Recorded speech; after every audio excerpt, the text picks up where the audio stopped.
Hey guys, before we start the show, don't forget to check out our corporate Dirtbags. These guys support the show via sponsorship. Their links to their products are in our show notes. Number one, versatileterrain.co.uk. Grab your name plates and base toppers and things for your models from there. versatileterrain.co.uk. Very good stuff for Titanicus and Necromunda, etc. Next up is grimdarkterrain.com. Head over there, grab some awesome terrain for your Titanicus games, Epic games, Battletech, and you can also upsize. We've seen a lot of people upsizing that stuff to 28mm. It's good, very good stuff. Crystal-fortress.com is up next, and they are producers of amazing display cases and storage cases for your miniatures. Keep them safe, stop cats jumping on them or whatever. That is crystal-fortress.com. Check them out. Black Label Painting on Facebook. Head over there if you're looking at getting some Titans commission. They're experts in Titans, but they do other work as well. Amazing stuff. Skeleton Games and Terrain. There's a link in the show notes, and they produce Kickstarters and 3D files over there. And last but not least, Quartermaster on the Apple Store, #buy Quartermaster. Grab what I believe is the best list hammer tool available on the market for your iOS device. All right, on with the show. Prepare to teleport. Prepare for teleport.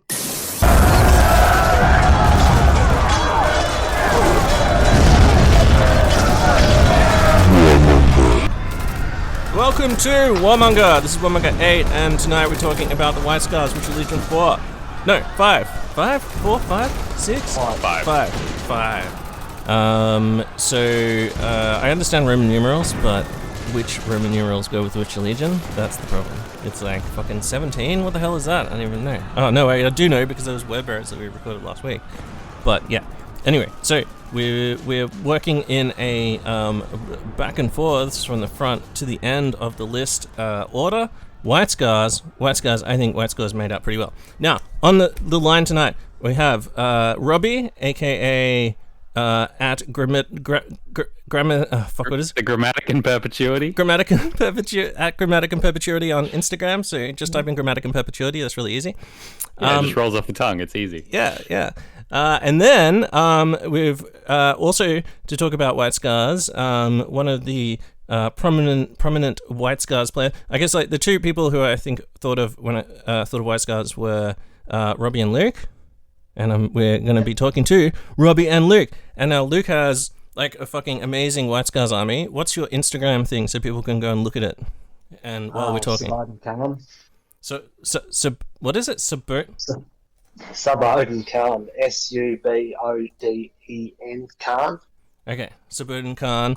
And is that a White Scars guy? That's a White Scars character? I just named him after. It was a random 40k White Scar name that I picked at random.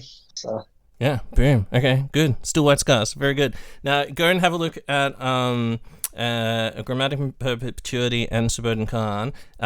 For the ease of figuring out those names, just go to the show notes for this episode, and I'll put a link in there to the guys, and then you can just switch between, have a look at the White Scars armies and all their other hobby things while we're talking, because both of these dudes that we're talking to tonight are fucking prolific hobbyists.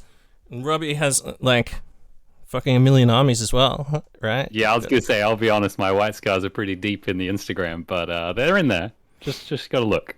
Yeah.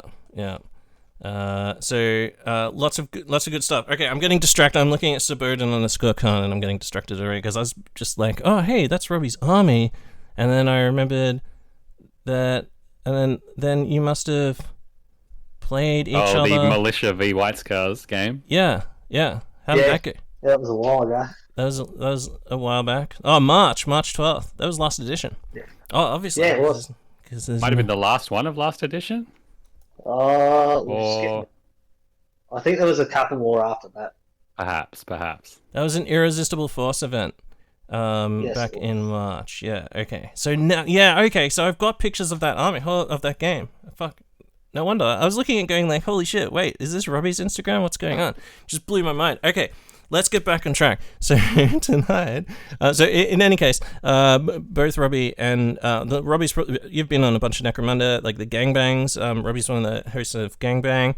Robbie's also been on with Josh, done a bunch of episodes. Luke's new to the show though. However, Luke's been had made an impact when he came on the scene with his White Scars army, because I think it was probably one of the few times I've ever seen a full jetbike army, or extremely jetbike heavy, I would say, army in Brisbane. I don't know if Robbie can back me up. It was your birthday event.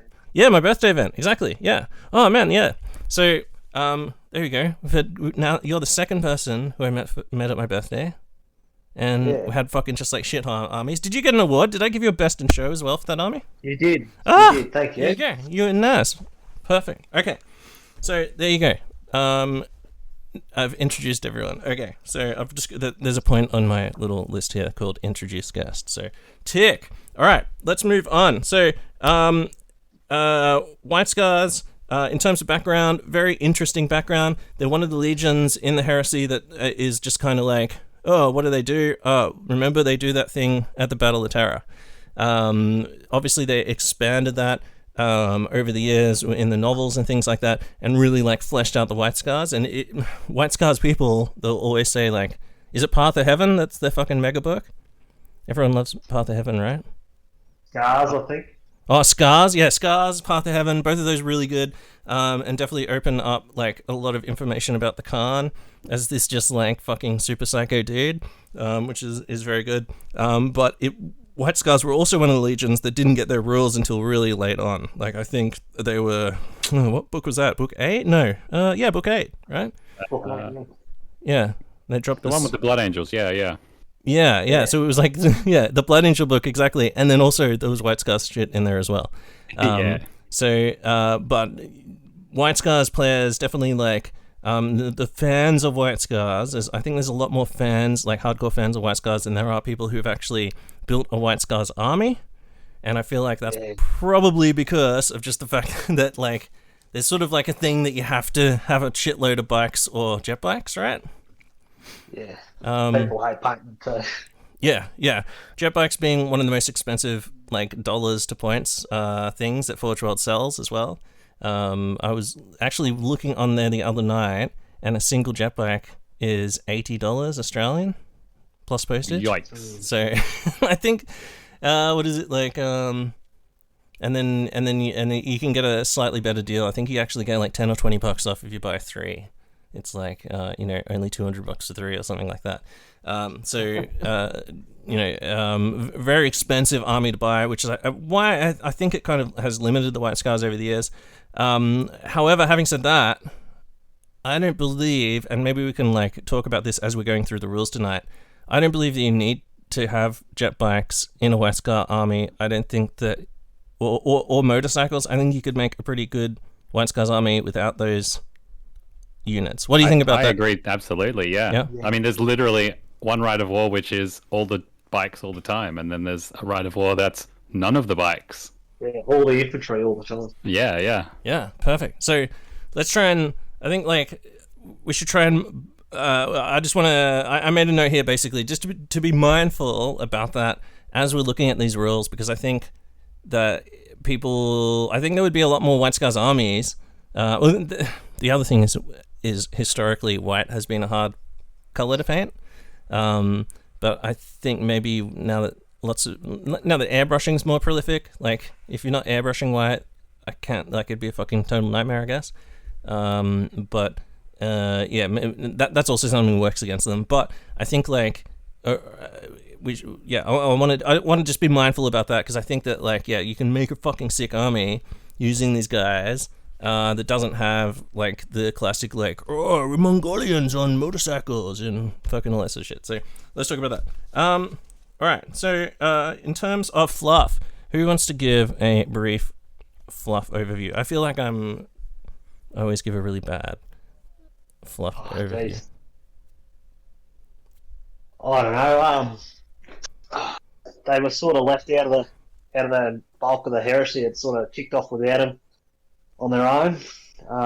There's conflicting stories between the Scars book that Chris wrote and the book 8 Malevolence Black Book on the Alpha Legion's involvement with getting the Scars into the Heresy. They sort of hung back for a bit and sort of worked out what they wanted to do. Went and seen the Thousand Suns homeworld to see how fucked up Russ had left it, and then picked the side, I suppose. Well, and I think also, like, regarding that, like, White Scar's thing is definitely speed. Like, you know, if they've got a theme, Need for Speed is it, right? And that all almost kind of worked against them for the sake of the Heresy, I guess. Like, they were the outriders of the Great Crusade. They were that much faster. They were that much further out in front, sort of scouting the way for others. That when the big show kicked off, they were in the next town over. They didn't even hear about it until 3 days later. And then as you say, they were like, okay, let's just take a second and work out what is going on here before we do what we're going to do. That's a good way of putting it. Yeah, there's a piece of fluff in one of the Warlord traits, I believe it is, the Trader one, which I hadn't really thought about that much, but it says here that they were ignored and forgotten by their brothers. The White Scars had fought the Great Crusade in isolation. The only warlord to show any favor to the Khan was his brother Horus. That doesn't bode well. When the newly crowned Warmaster raised his banners at Istvan, many leaders amongst the White Scars felt compelled to join him, seeking to forge a new destiny in the spotlight of history at the Warmaster's side. So, definitely like some harking back to the, Horus is the only guy who actually gave a shit. And if you think about that, like, some of the legions joined for even less shit than that, Like, Perturabo was just I don't know.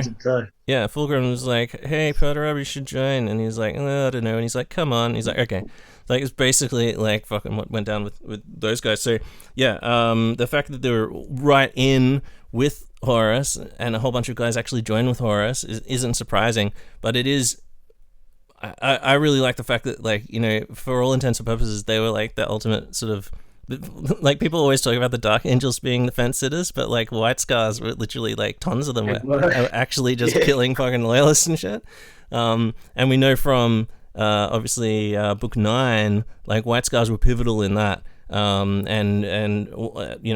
started off as traitors and then actually turned against the Night Lords. And basically, the only reason the Dark Angels survived as an intact legion, rather than a shattered legion, was because the fucking White Scars just, like, fucking drilled into the Night Lords and fucking fucked them at an opportune moment. So, very, very interesting. And then because that sort of, like, couples with you've got all this sort of, like, nefarious shit at the start of the Heresy, but then you also know that at the end of the Heresy, they're on Terra, like, in the final days, like, doing, fucking suicide charges and shit like that. Yeah, spoiler alert, yeah. Yeah, spoiler alert, that's it, yeah.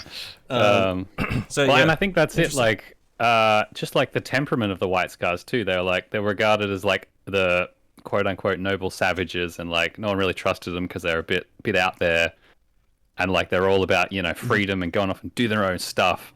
And so I think when all the Heresy kicked off, everyone was like, oh, we haven't heard from those White Scars, like... I mean, they're probably gonna, turn, break the shackles of serving under another Khan's yoke. Like, plus we all know the Khan of Khans. He's not gonna bow to anyone. We all know that he's Horus's BFF there. Yeah. Yeah. Well, and that's it. They got along with Horus, but ironically, it came down to, like, the Khan's moral compass, and basically, as I recall, he kind of looked at it and went, I'm not sure which way to go, but I swore a goddamn oath that we would, stick with this and be loyal, and that's what we're doing. That's what we swore, that's what we're doing. That's it. Yeah. And so he didn't give a shit about all the, the fact that Horus had extra-dimensional allies and shit like that? You didn't give a fuck about that? I don't know. Well, they had the Storm Seers and stuff. Like, they were sort of in touch with the warp. They were careful about it, but they definitely sort of knew something was going on. Yeah. But yeah, honestly, I think it essentially just boiled down to, I swore an oath Yeah. I'm true to my word. That's my word is my bond. Yeah. This is what we're doing. I can see him because he was like he didn't have any problem sort of using magic man, like wizards or whatever, space wizards and shit like that. He might have just seen the warp as just a natural part of of life sort of thing, and just like, there's nothing to be afraid of. Whereas other Primarchs who were, all of this knowledge was specifically kept from them, like, oh, don't go into the other fucking dimension unless you've got the special shields up, and don't fucking talk to anything that tries to talk to you, and any of that sort of shit. Stay away from it. Stay the fuck away. Those guys, when they were, fought against possessed trader marines, they were just like, what the fuck? Like, what the hell? whoa. Yeah. I mean, some of them, Shit exists. yeah, I guess like lots of them just didn't understand it to the point that they thought that they were just Xenos tainted. So, the White Scars, the fact that he knew about the warp might have sort of meant that he wasn't as worried about it, because he just saw it as the Storm Seers, all that other shit, natural fucking energies and shit, and shuts. Well, and also, I think like the Storm Seers, yeah, as you say, were aware of it, but they knew, look, this is a weapon we can use, but we can only dip our toes in, because if you go Just waist a little- deep, you're done. Yeah. So like, seeing demons and stuff, there's a good chance they were kind of like, all right, this ain't right. Like, they've gone too far. This isn't a good idea. Yeah, interesting. Yeah. Well, Yeah. they sort of started the Librarius with Magus and Sanguinius. Jagatai did in his Primarch book. He was very pro Librarius, wasn't he? Yeah. Yeah, he was. Yeah, And I think that's why he's formed such like a nemesis rivalry with Mortarion, because Mortarion was so opposed to the Librarius. Like, Yeah. that really set them at odds.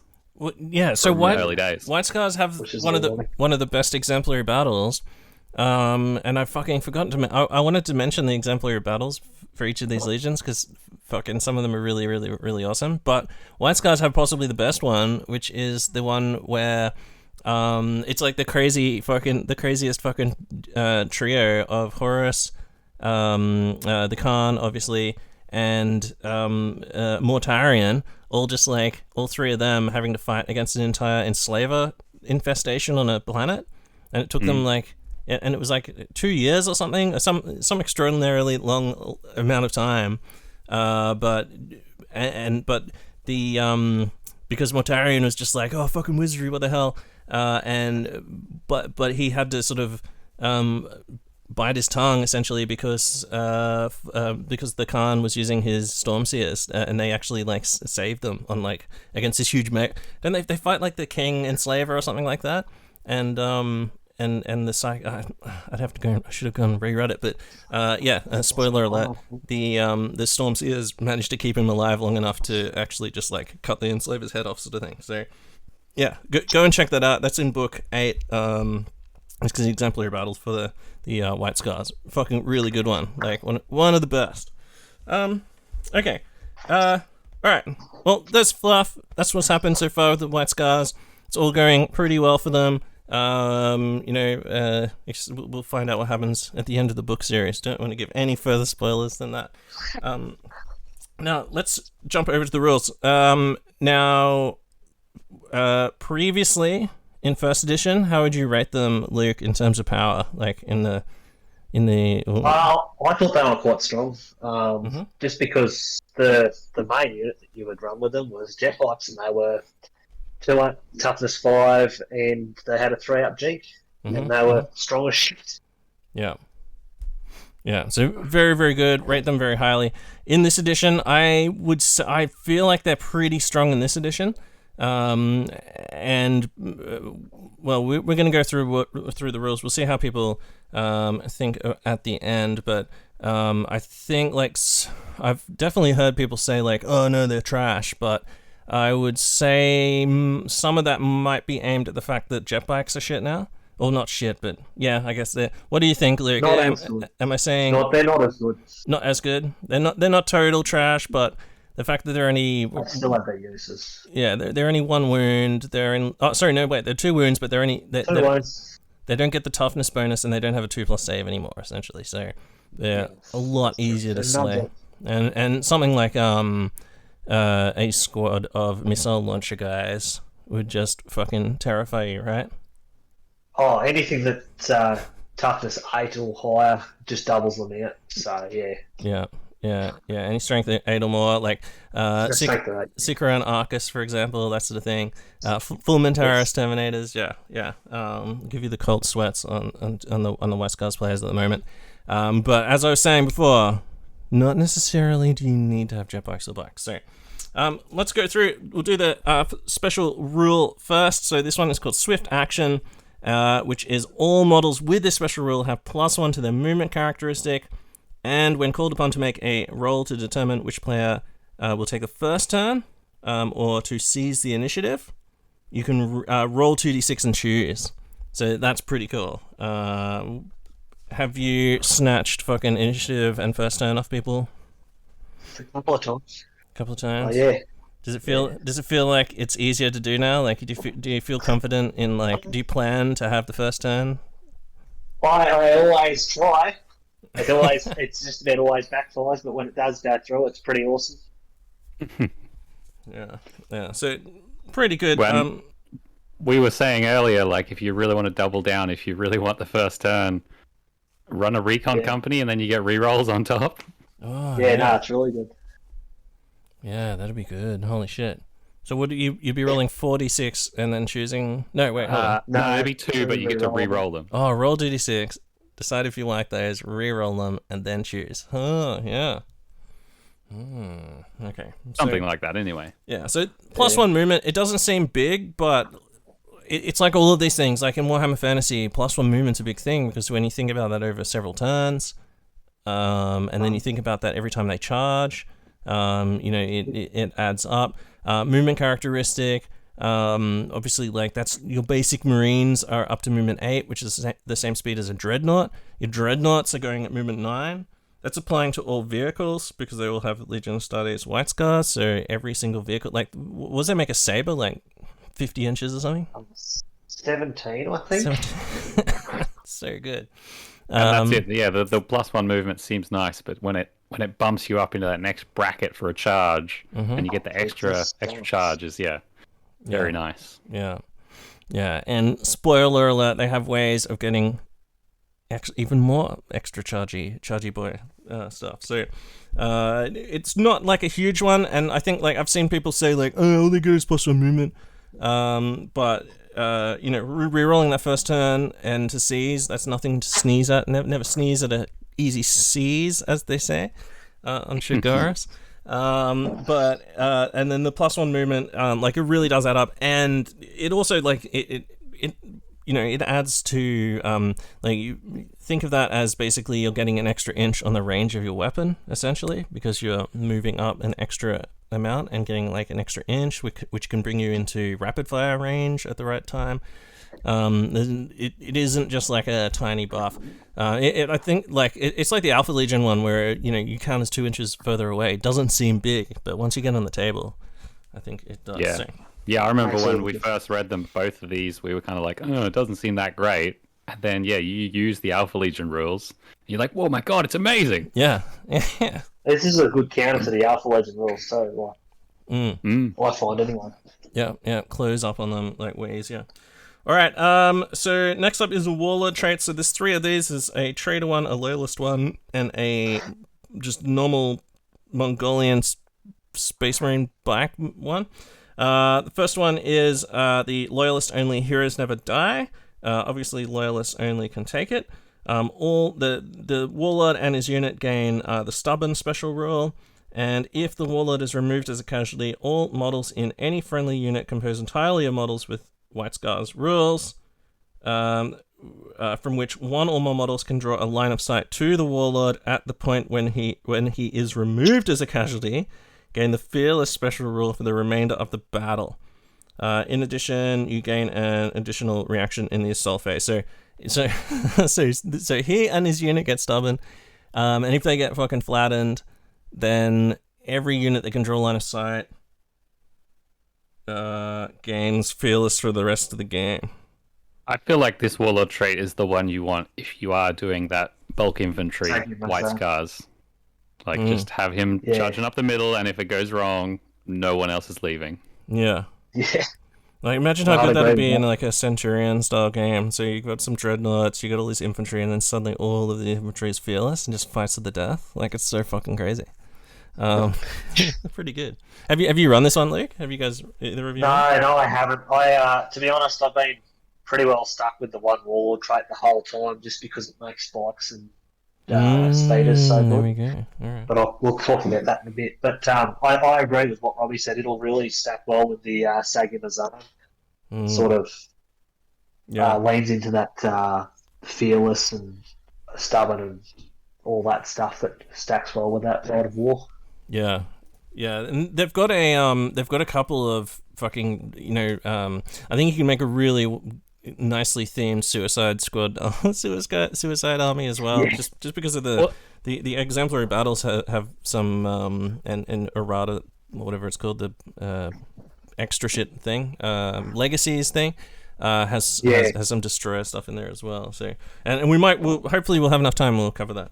Yeah. What were you going to say? Any final thoughts about Heroes Never Die? Well, I was going to say, like, what do you guys think? If you were doing that, would you run like a kitted out Praetor and just this is your contingency? Or you could almost be cheeky and just kind of like, just run a Delegatus and, when he dies, he dies.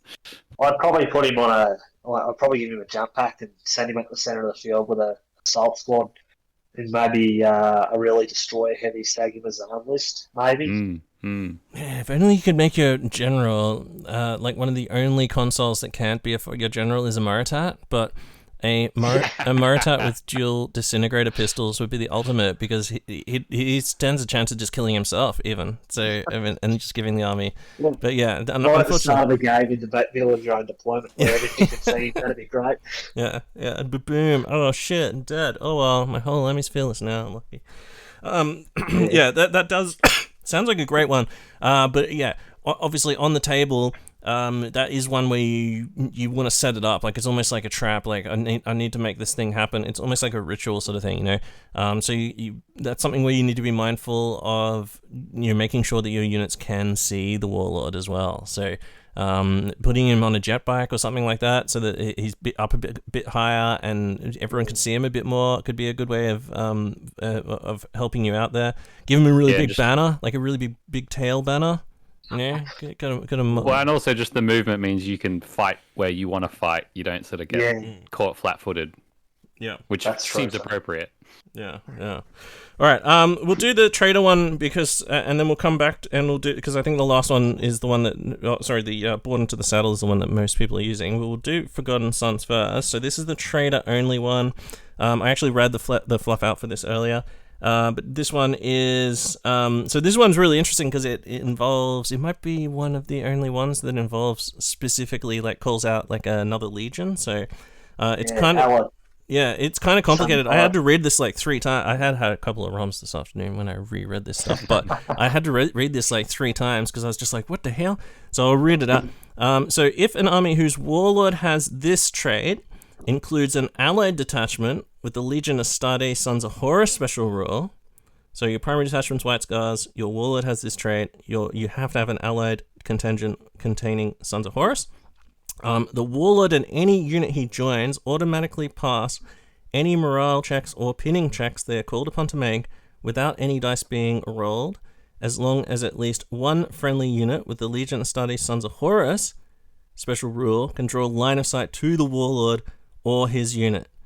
And also, in addition, the Warlord and the unit he's joined can make the Death Dealer's reaction, which is the one where if somebody shoots at you within 12 inches, you get to shoot back at them, I believe, twice. With a different unit. So with tag teams in. Yeah, right, okay. Without expending a point from the controlling player's allocation, and counting all models in that unit that have the Legion Astartes White Scar special rule, as though they also had the Legion Astartes Sons of Horus special rule, though they gain none of the benefits of that special rule. This advanced reaction may still only be used once per battle. So, essentially, so you can do the reaction on your Warlord in your White Scars unit. You gain the Sons of Horus special rule for the purposes of doing the reaction, which means that another unit it has to be a Sons of Horus unit, right? So it has to be.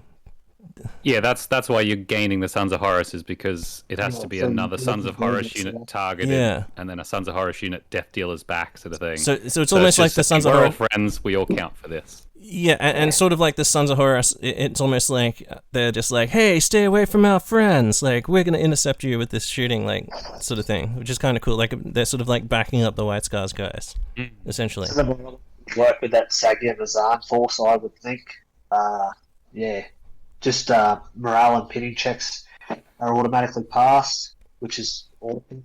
Oh, yeah, It's morale. very solid. Yeah, yeah. Especially pinning checks. We've all, suffered from a pinning check at the wrong time, and it's not a good time.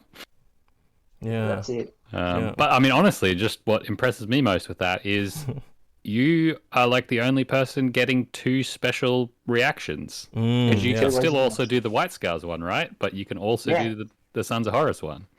Yeah. So I mean, that's pretty cool. But you don't get any secondary reactions for any other game turns at all whatsoever. Ooh, yeah. Well, that's a good point. So yeah, it's true. got its drawbacks. Yeah. All right. Well, the last one is so that's one. If you want to run some like cool fluffy force, the only thing like that I've seen so far is there's a special dude. Actually, that's actually a good one to run the Sons of Horus special dude, right? Like the whatever it is, the Dark Emissary. Oh yeah. I was thinking that, but he what's he do? He gives you. He gives you leadership 10, right, within 12 inches, which everyone who's dead. in that detachment is like stubborn or something too. Yeah. Yeah. So it wouldn't help the primary unit, like obviously because but you're still getting that fucking advanced reaction thing for free there. It wouldn't actually it wouldn't really help them because they're automatically passing morale and pitting anyway. So getting leadership 10 isn't super great, but everything else, like it's a bubble, right? Like is it 12 or 6 inches? I played against Cam's Hams. Shout out to Cam's Hams. Well, yeah, the Dark Emissary. So long as he's a compulsory HQ in an allied detachment, then all the Sons of Horus gain stubborn. Mm-hmm. And then tell us what his special rod. It's a 6-inch bubble of leadership 10. Yeah, so he's got a special rod and a murderous strike power swordy thing. Now, is that leadership 10? Does that work for psychic tests?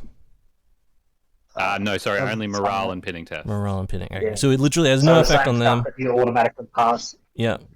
But I mean, if you've got a big some blobs, I mean, he's passing that out within 6 inches. So you can have, a unit up front, Sons of Horus behind them, and then to either side, you could have a couple of units that are also getting leadership 10.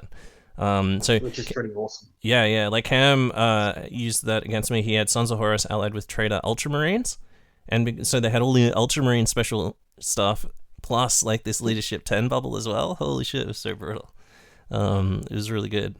So yeah, some good like sort of mucking around. It doesn't necessarily work towards the White Scars, sort of like everyone moving really fast and all spreading out and doing that sort of shit with jet bikes and stuff like that. However, in like a foot meta or a blob meta or in a Centurion game, for example, pretty good. Okay, let's talk about the last one though, which is Born to the Saddle. This one is Warlord and all models in the same army with the Legion studies, White Scar special rule, and the cavalry unit type. Ignore the effects of difficult terrain, so they don't have the -2 movement, blah blah blah.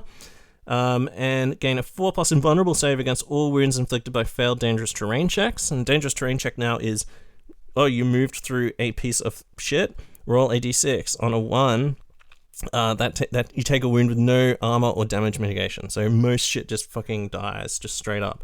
Getting a 4+ invulnerable against that, very, very good. There's no other way of getting it started against that.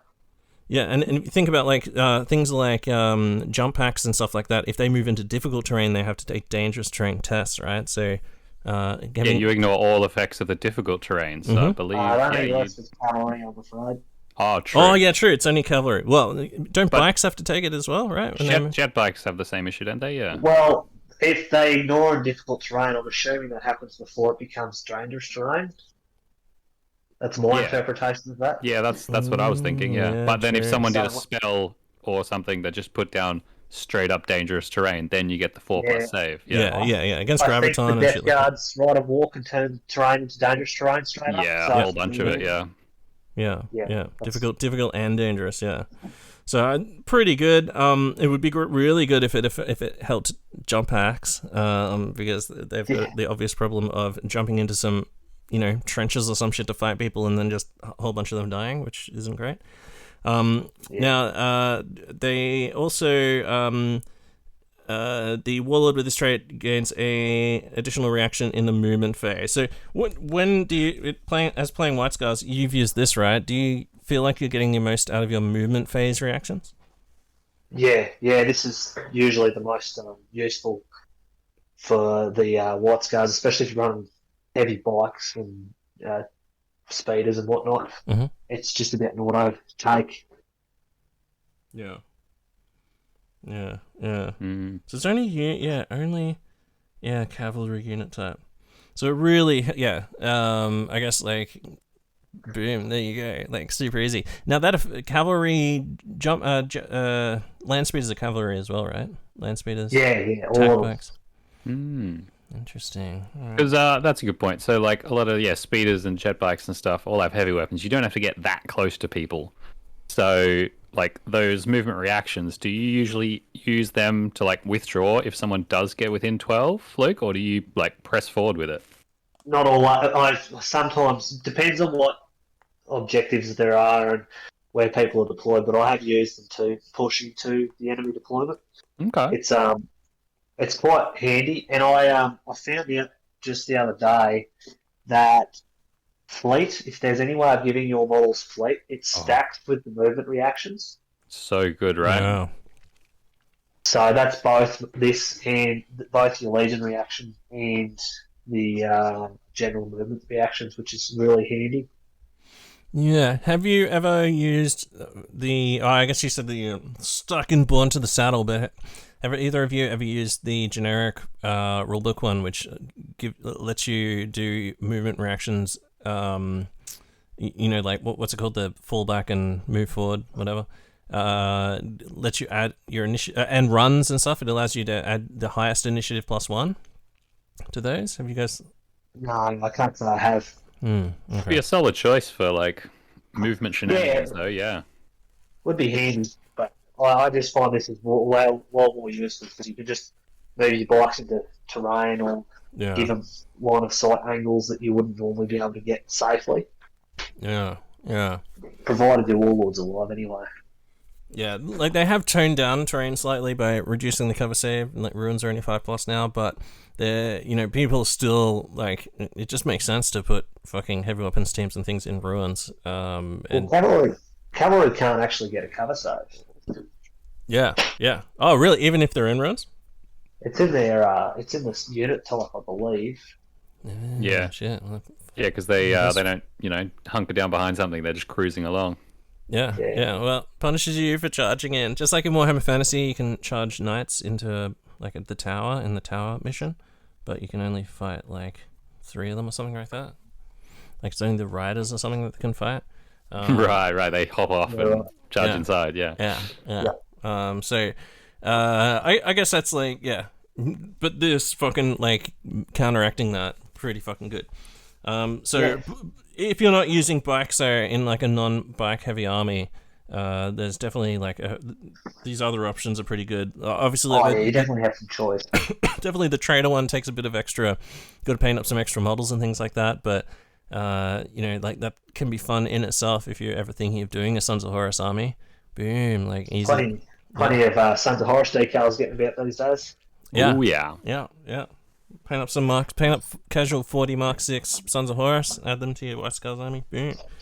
Okay, cool. So let's move along. The next one, we're going to jump past Rites of War and come back to them at the end, and we're going to do the extra equipment.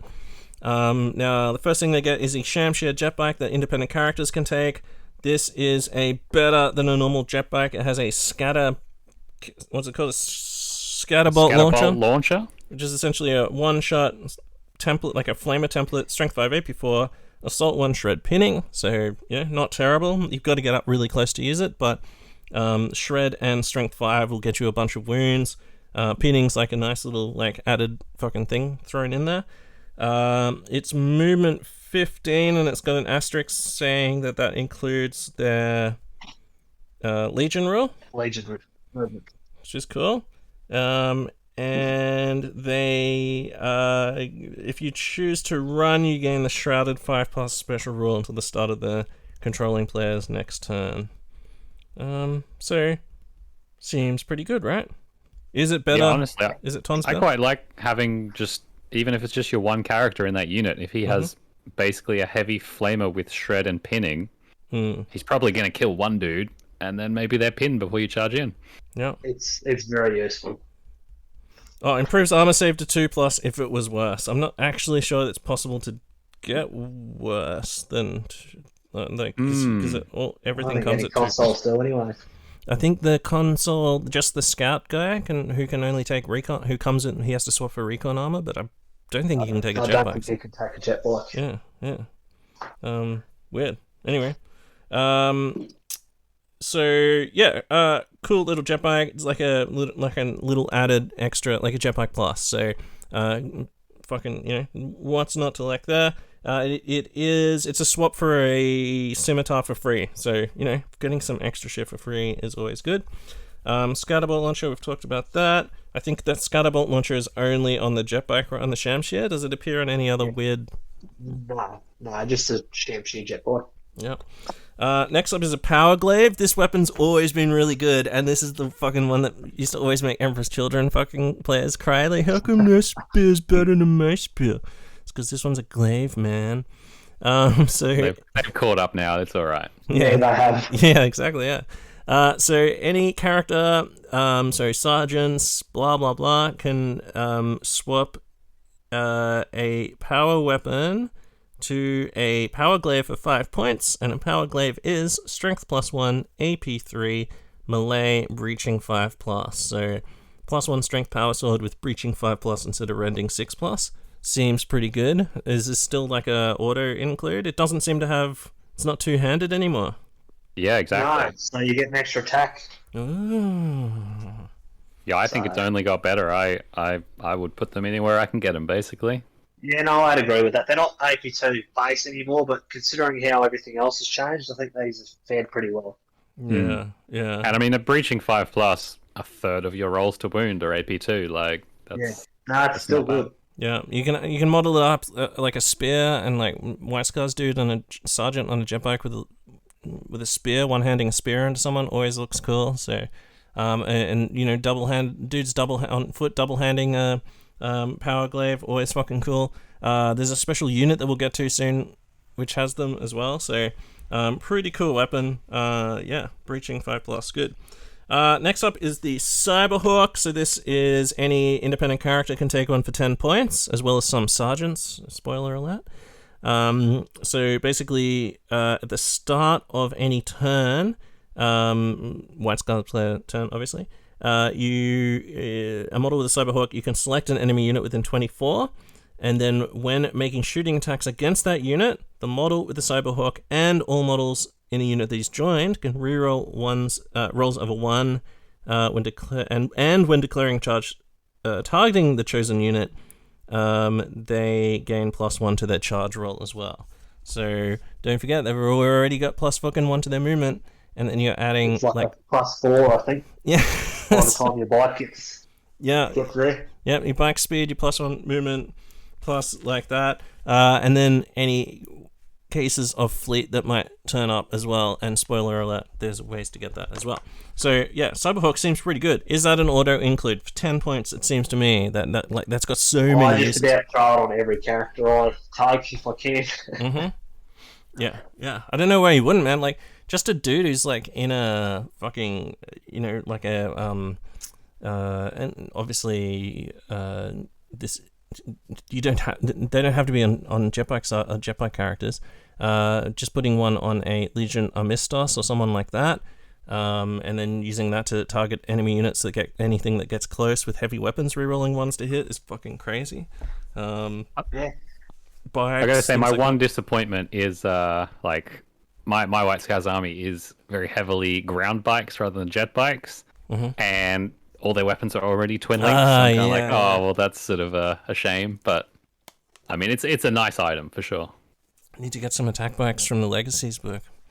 Yes. Reroll to hit with autocannons or Yeah. whatever. Yeah. But yeah, so there's definitely like there's a sub theme for White Scars, which is like Terran White Scars, right? Who are more like, hey, what if we don't all ride bikes all the time? Like they're not from Chagaris, they're more like just like Unification Wars era tactics and shit like that. So having like a couple of heavy weapons teams, and then also chucking the like, and then having like these cyber some characters in there, giving them cyber shit. The Master of Signals is a cool character. You could give him a Cyber Eagle, and then combined with his Cognos Signum, he would be giving them +1 to hit, and then also rerolling 1s to hit, which would make something like a las cannon team within 24 inches fucking insane to try and come up against. That's pretty spooky, yeah. Now, it's at the start of the turn, so let's just have a look, because there could be some implications here for return fire and stuff as well. So it's... Well, you'd be showing off where you were going to shoot, I suppose. Yeah, you would know. It would definitely. But what I'm trying to say is, like, if you've got a Cyber Eagle on a guy, say you're in a las cannon team in some shit, you're within 24 inches of a squad who may have plasma guns or something like that, and then you use your Cyber Eagle and say, I'm designating that unit for this unit. So if you try and shoot at me and I return fire, I'm rerolling 1s to hit, because I think it just says, yeah, you do it at the start of the turn, and then reroll 1s when making shooting attacks. So it's not necessarily in the shooting, only in the shooting phase. So you definitely, there's some psyops. There is no mention of this, because I always like the mind games and games. So being able to just being like, oh yeah, so what are you gonna do if I return fire on you? You're utterly fucked, because I'm re-rolling 1s to hit as well. Like a plasma gun team, mitigating those gets hots by re-rolling the 1s, very very good. Seekers or if you've got some destroyers with a couple of disintegrators in there, re-rolling 1s to hit on disintegrators is extremely good, because as soon as you roll a 1, they're basically fucking dead. Some good mind games, I think, there to be played, because it's any shooting attack, which means an Overwatch as well. So if you've got a Terminator squad moving up on you, even if they don't want to shoot you, they're gonna have to do something, right? They have to engage you somehow. They can't just accidentally fall into combat. So if you've still got your Overwatch reaction and you're rerolling 1s to hit, it could be like a good way of just sort of, don't come over here, boys. Cool. So that's I think that's really good. Yeah, and like Luke said, it's an auto include for all his guys. I would definitely be loading up on these as well. Especially because, even if you're not doing shooting shenanigans, like just an extra +1 to charge on top of already wild charge rolls, it's always good. Here's the question: independent character. Oh, that means you can't put a Cyberhawk on a White Scars Dread Daddy. Damn. No. Damn. I guess it would be on every single squad, like if it was character, I guess. So. Also, White Scars are notoriously not super into dreadnoughts, so Yeah. Just gotta self-moderate a little bit. Yeah, and you've always got to give your Cyberhawk a good stroke as well, and you can't do that with like a fucking dreadnought fist, like a Gravis power fist. You might just squash the poor bird. Yeah, accidentally blow it apart. Okay, cool. So that's all the special equipment. Scatterbolt launcher, which is a thing for their special jet bike, the Power Glaive, and the Cyberhawk. So definitely like a shorter list than some of the other legions, but they do have a lot more special units and things like that. Now, next up is the special unit. So we'll start off with the Stormseer. This is a 45-point upgrade, turns your guy into a Psyker.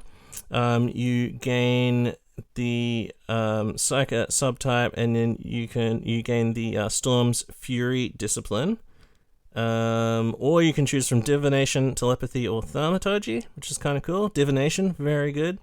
Telepathy or Thaumaturgy. I think Telepathy is the one that's the one all the Telepathy Sons of Horus plays. One, yes. Yeah. And then Thaumaturgy. I don't know. That sounds like a legion, like a Leadum law, one that he always gives for Thaumaturgy. And then you gain the Adamantium Will special 4+ special rule as well. and you can buy a Psychic Hood for him. Pretty cool. Now, the Storm's Fury Psychic Discipline has two different things. One's called the Unseen Bolt, which is like a shooting attack, so we all know how that works. Roll a test, and if you pass it, then you shoot. If you fail it, then you shoot, but you're only shooting at normal strength, not double strength. The Unseen Bolt is range 72, strength 4, AP 4, heavy 1, large blast, 5 inch, barrage, shock pulse, okay, and force. So force, if you pass that test, you'd be going at strength 8, AP 4, the large blast, and barrage, and shock pulse is perplexing because you're only strength 8, so you can, if you roll a 6, you could pen a Predator chassis, a 13. Well, I think what that's really for is, I believe, so long as you kind of like hit them properly or whatever. Penetrate. Yeah, you have to they kind of penetrate. like snapshots. Yeah, you got to penetrate Also, there. So you can't. So Do you? yeah. So it's only strength 8, which is kind because that shock pulse is usually only on strength 10 AP 1 shit. So you've got a really good chance of penetrating.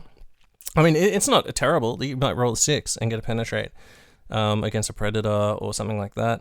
But it's pretty cool. I think if you wound, it also works against things like dreadnoughts and shit now. Yeah, an automata. Yeah, I think if you just wound them with it, then they have to. They can only fire snapshots as well. Yeah, so you can actually use it against dreads automata. I think previously it was only against vehicles if you got a penetrating hit, but now penetrating hit or a wound. Yeah, so pretty cool. And 72-inch range as well means you can use it from almost anywhere you want. White Scars, a lot of the time, the classic jet bikes moving around all over the table because you're always trying to pick your battles and not get too close to people and stay on the edge of being fucked with. It can mean that you're sometimes too far away to do anything, but 72-inch range means you can always just sort of like fling this into some shit. So yeah, it's alright. I don't think it'd be cool if it had pinning or something like that, but yeah, cool. Have you ever used this? Like, anyone? I have, yeah. Yeah? Any good? It's alright. It's really good at, if you bloody get that force off, it's good at doubling out 2 wound models with that strength 8. Yeah, just make them roll some dice and... Yeah. But that's counting on people failing saves, so my ideal target would be Terminators, but they still got a 2-up save to get through. So. Yeah.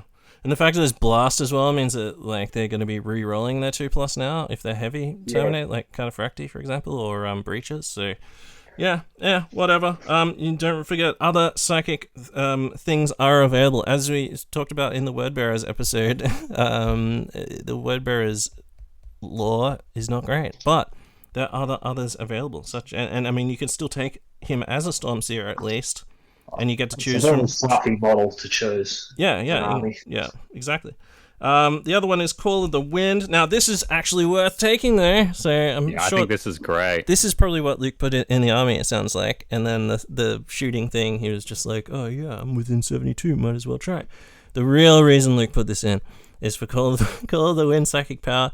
So instead of moving in the movement phase, Psyker with the Psychic Power may grant the Fleet 2 special rule to all friendly units with at least one model within 6 inches of the Psyker. This special rule lasts until the beginning of the controlling player's next turn. When using this power, they may choose to have a Psyker make a Psychic check. If it's passed, then the effect is improved to grant the Fleet 4 special rule. If the check is failed, then only the weaker form of the power is applied to the target unit and the Psyker suffers perils of the warp. So there's a couple of things to think about here. Number one, you do this in the movement phase instead of moving. So that implies that you would have to have the guy start outside of all the units that you want to use this on, right? Yes. Yeah, you'd have to have a stationary unit sitting still within 6 inches of that unit that you want to slingshot. Yeah, you can't. So what I'm trying to get at there is if you have him in your Death Star, or say he's on a jet bike and you have him in a unit of jet bikes, you have to leave. If you want to leave the unit, is what I'm trying to say. You have to do that in the movement phase. So he can't move, and because the unit that he's with can't move, because you want to make use of the fleet rule, right? Usually, he can't leave the unit and then apply this. So he basically needs to be just cruising along outside of any units. And then he basically just goes, okay, I've got to sit down and do some, fucking spellcraft. And then all the units around suddenly gain the Fleet 4 rule. Now, the Fleet 4 rule is you add 4 to when you run, you add 4 to when you charge, so 4 inches we're talking about here, so minimum charge distance of 6 inches, right? Plus whatever the speed of a jetpack is on top of that, is that plus 3? 17 on a Sky Hunter. Yeah, on a Sky Hunter. What is it, plus 3? Yeah, plus 3. Plus 3, holy fuck. So that's so the minimum you can roll is 2 on 2d6, and then you would be adding plus 7 to that. So the minimum charge distance would be 9. You can only get to maximum of 12 inch, but 9 inch minimum charge. You're going to get a lot of 12 inches, aren't you? Yeah. Exactly, yeah. So very, very brutal. Something that you need to really think about before you fire it off. Like, this is one of those ones where someone will go, oh, that sounds really cool, put it in their list, and then 3 days later when they go to play the game, they're in the middle of the game and they go, okay, oh, fuck, I've got a Psyker, that's right, hold on, let me see what the power does, and then they look it up and it's like, oh, I missed that, 2 phases ago or something, Good players, by the way. You'll just let them do it. I think this really stacks well with the Legion reaction. Yes. The Legion reaction? Well, we'll come back to it later, but the Legion reaction, the unit can move their full movement. Oh, yeah, exactly. Yeah. But being a reaction, you add 4 to it for fleet, yeah. So your Sky Hunter bikes would move 21 inches. If you really wanted to get up to some shit, you could put it on Jagatai and throw him. His base is 18, so 22 inches across the table. Whoops. Holy crap. Now, remember there's that generic Warlord trait where you can run at the highest initiative +1, so if you've got just a Praetor or whatever in a thing, that's 6 inches, and then you would be adding +4 to that, so you'd be getting a 10-inch run instead of a whatever run. Instead of, like going off each model or whatever it is. So, very, very good. Like, very, very swift. Swift is the wind. That is really good. Fucking Fleet 4. Now let's just check. We'll just finish checking through the wording. So, if the check is passed, it is improved to 4. Okay. And it's a Fleet 2 to all friendly units with at least one model within 6 inches. So all friendly as well. That's another really big thing, that it's not locked to just White Scars. So you could do like an allied Stormseer. Yeah. Mm-hmm. Yep, allied Stormseer. Or just, your Sons of Horus boyfriends that come along with you, because you're running the what's it called? The Make You Brave, yeah. Forgotten Sons. Forgotten Sons. Stuff like that. Very, very good. Dreadnought's getting Fleet 4. Like, holy shit. So Dreadnought gets, because they're movement 8, they're getting +1 on their charge anyway. You'd be getting +5, so what's that fucking 7-inch minimum charge? The average dice roll is a 7, so 12-inch fucking charge easily within your grasp. So just chucking in one of those, if you've got a talent of Dreadnoughts, and then him just cruising around in a jetpack and moving into position, and then doing that fucking, 3 Dreadnoughts charging 12 inches suddenly, just overwhelming someone, or a squad.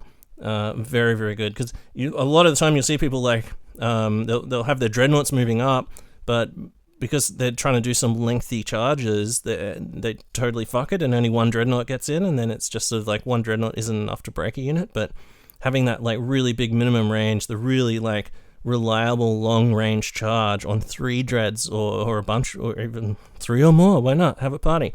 All of them charging into a unit, almost like a big 20-man or something like that, almost ensures its destruction. So very, very good. I think that like probably is one of the, just that spell alone could be one of the best sorceress things in the game, right? Like what's also very cool is, like, as you say, you got to think about what you're doing. You got to not move to cast it. You got to be in the right spot.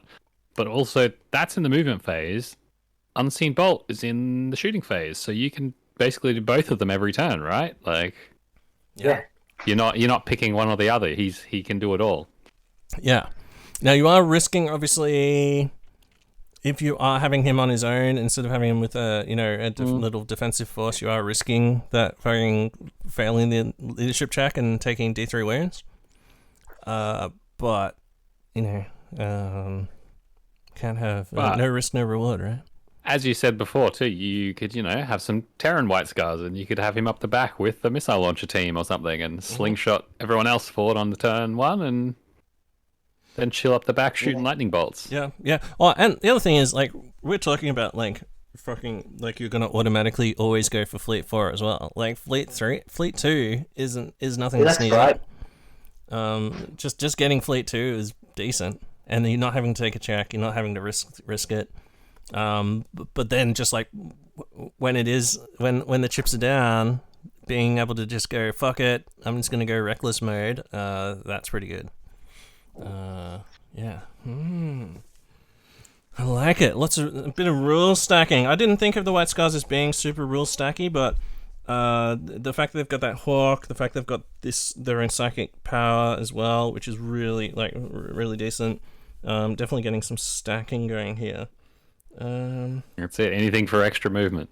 Yeah, exactly. Yeah. All right. On the Storms here, before we move on, I also wanted to point out the Storms here is a 45-point upgrade. Standard Librarian, also a 45-point upgrade, but a Stormseer gets 4+ Adamantian Will. Yeah. So it's just he's got some nice powers, and you just get a free Adamantian Will. So yeah, what's to lose, right? Yeah. Well, wait, hold on. Did we determine that? Oh, it was so the leadership 10 from the Sons of Horus, that was only for morale and pinning, wasn't it? I believe it was, yeah. Oh, that's from the Dark Emissary or whatever, yeah. Yeah, his magic rod. Exactly what some players, unfortunately. Yeah, that would be good though. We can't have everything. I got excited the other day. I thought, Cyber Familiar lets you reroll characteristic tests. Yeah. Psychic test is a characteristic, right? But no, it states that it's not. Well, all the other stats are characteristics. Leadership is its own thing. Damn, that would have been really good. That'd be good. Great for Iron Hands. Okay. Yeah. Right. Let's talk about these units. We're halfway through. Perfect timing. Okay. Let's talk about these special units.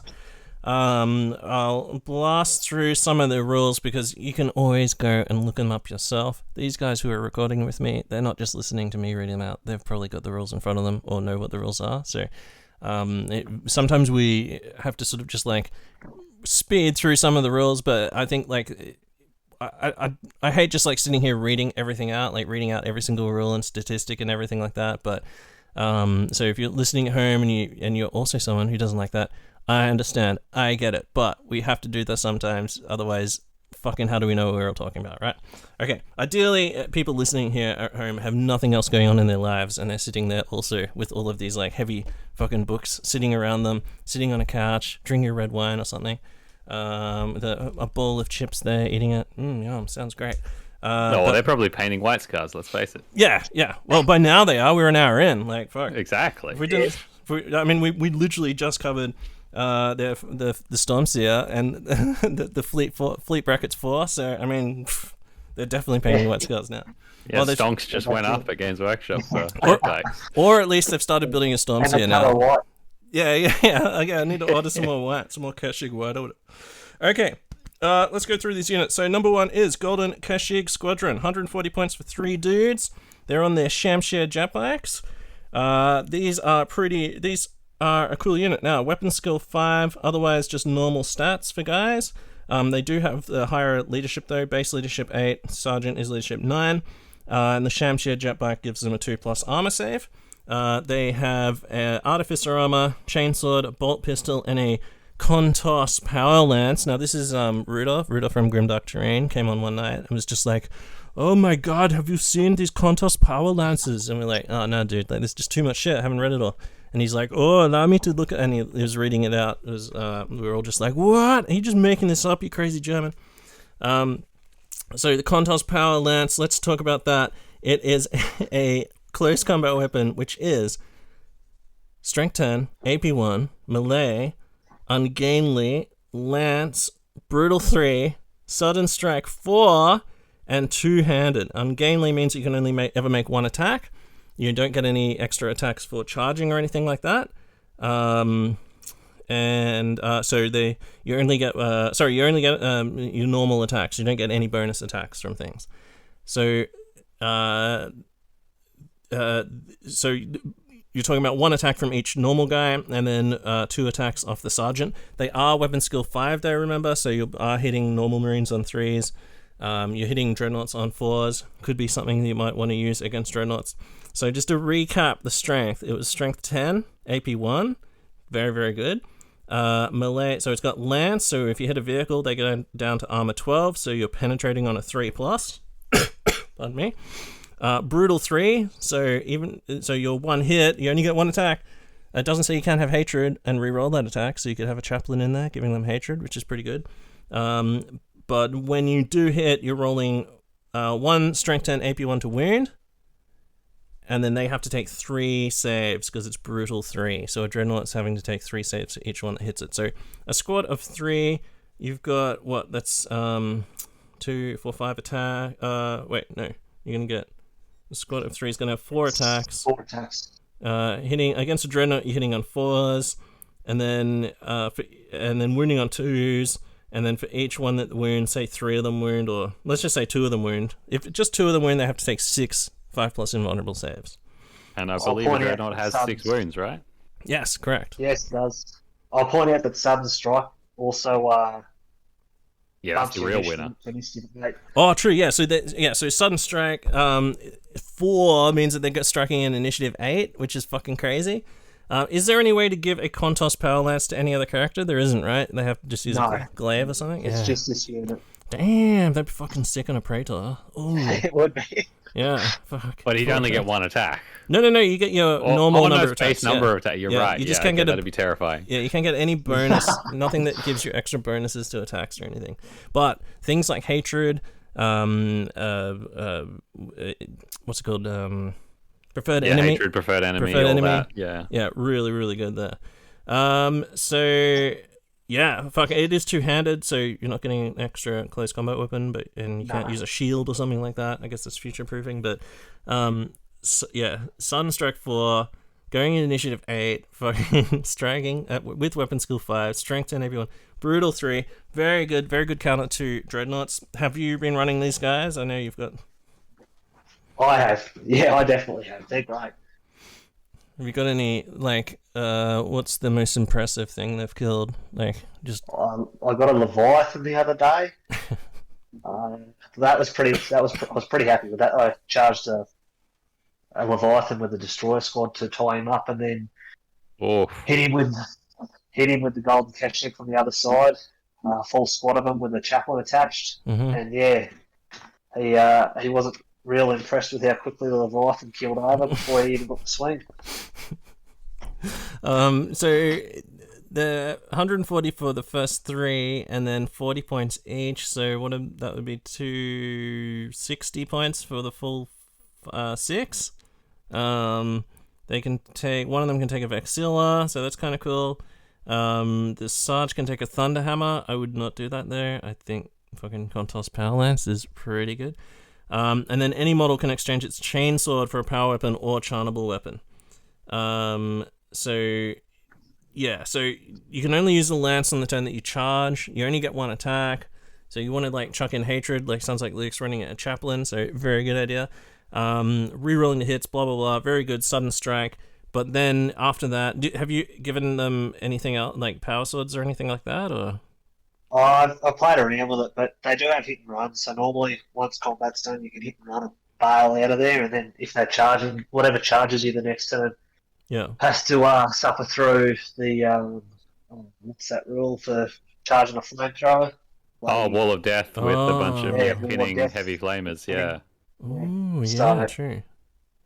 Okay. And I just about always run a Vexilla with any of my blacksmiths because 3d6 running off the table is not real good. Yeah, 100%. So you only roll 1d6, you only fully 1d6 instead of 3d6? Yeah, it depends on what you want to do. It gives you a bit of choice anyway. Yeah. I didn't read out the special rules. The special rules are the White Scars rule, obviously. Hit and Run, Relentless, and Hammer of Wrath 1. So you are getting like a few Hammer of Wrath 1 attacks at Initiative 10, just like hit automatic Strength 4 hits. Then you're just punching through with your Strength 10 AP 1, just mega shots, which is fucking sick. And as Luke said, Legion. They're heavy as well. Yeah. Anti-grav and heavy. Rerolling your 2+ against plasma cannon what are they called? Fucking breaches, or any kind of frag shit, flamethrower stuff.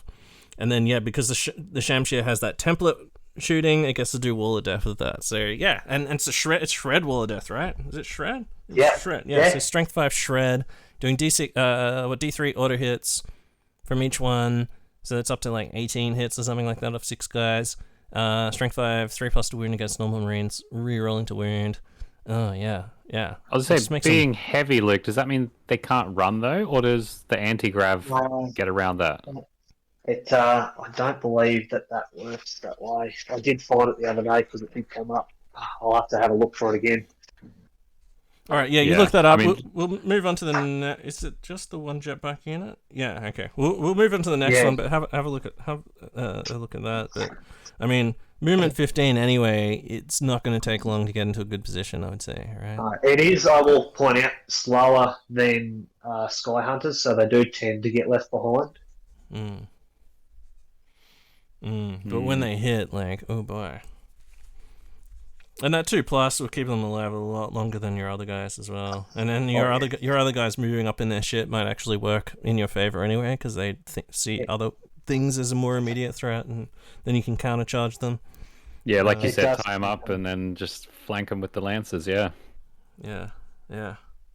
All right, cool. Let's get on to the next unit, which is Ebon Kashyyyk. Now, these dudes are like shamed Terminators, right? That are just like, oh yeah, I'm gonna fucking seek death.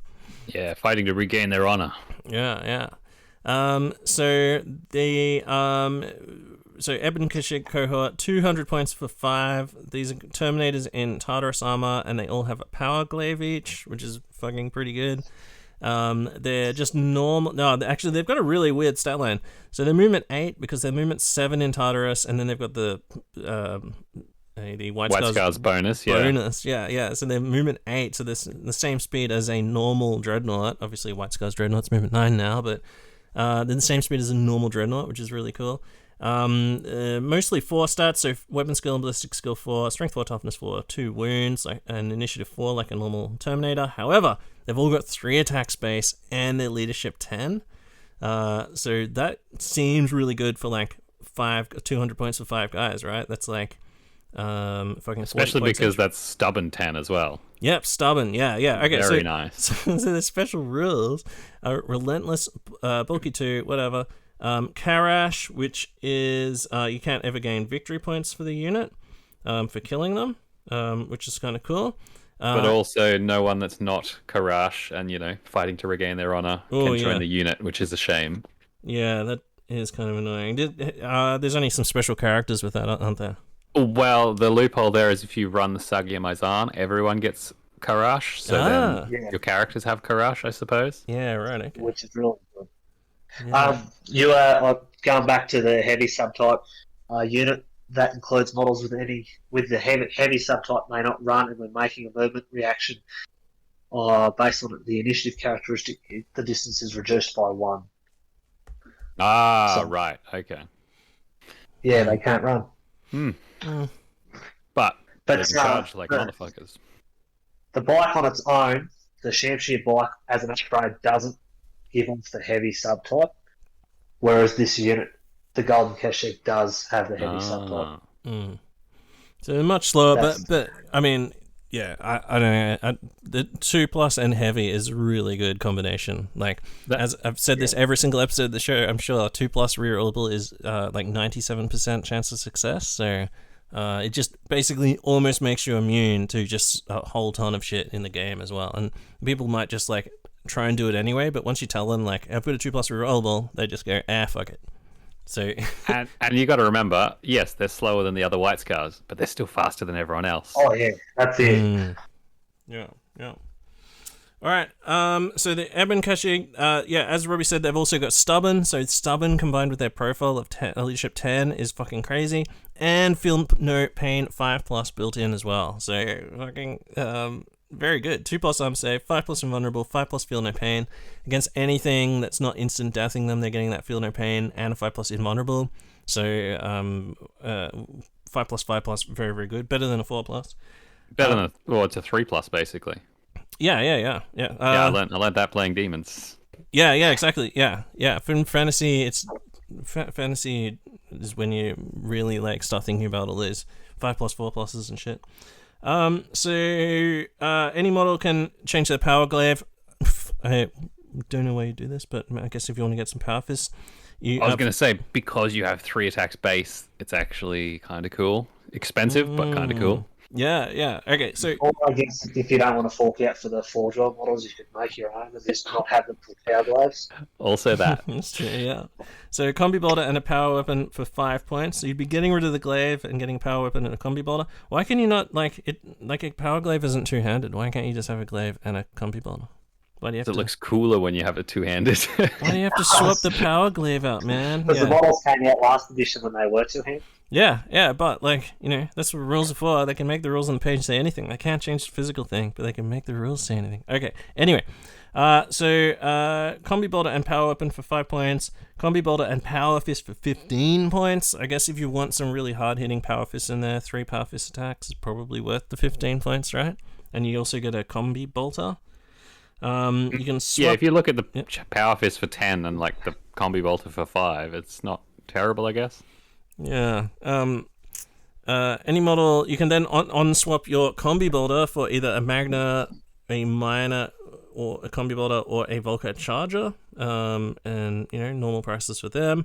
1 Karash can take a Vaxilla, and any model can take a Grenade Harness as well. So, seem pretty cheap. 40 points each base. It's not like there's even any tax on them as well, because there's no Sergeant there. So, an additional 5 is another 200. So, 400 points for a pretty, very fast-moving unit. They're not heavy. They're just unit-type infantry, with no subtype. So, that's, interesting. It's kind of rare in the game, actually. But, just...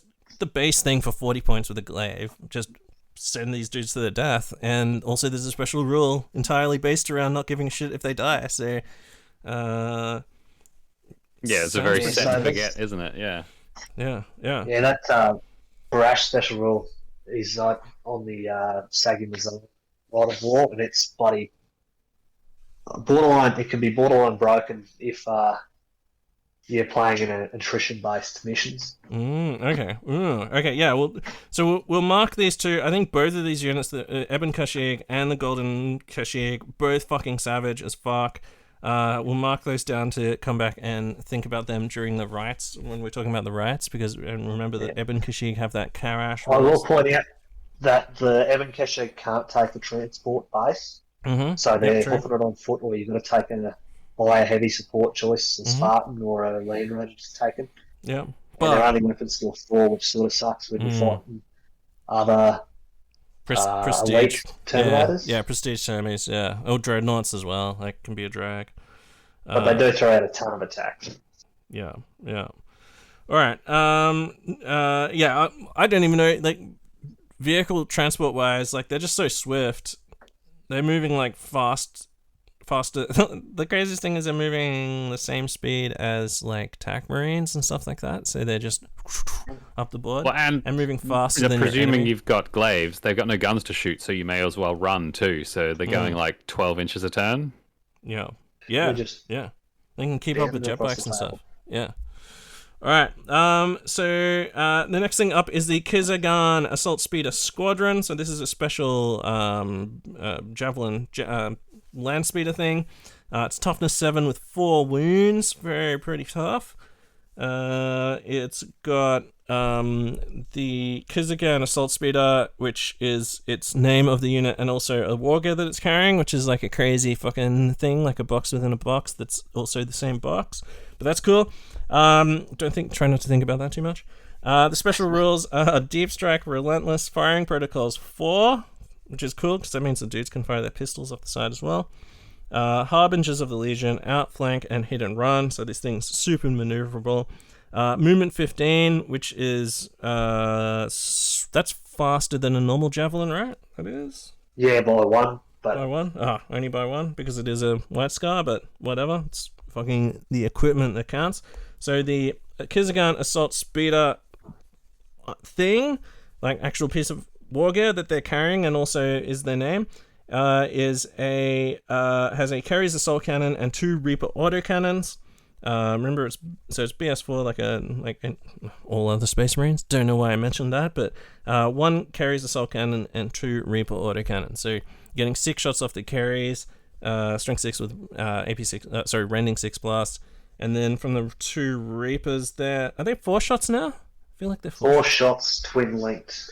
4 shots twin linked. So it's got 2 of them. 6. So 8 twin linked rending 6+ shots from those autocannons on the side, which is just like, whoa, fucking furious.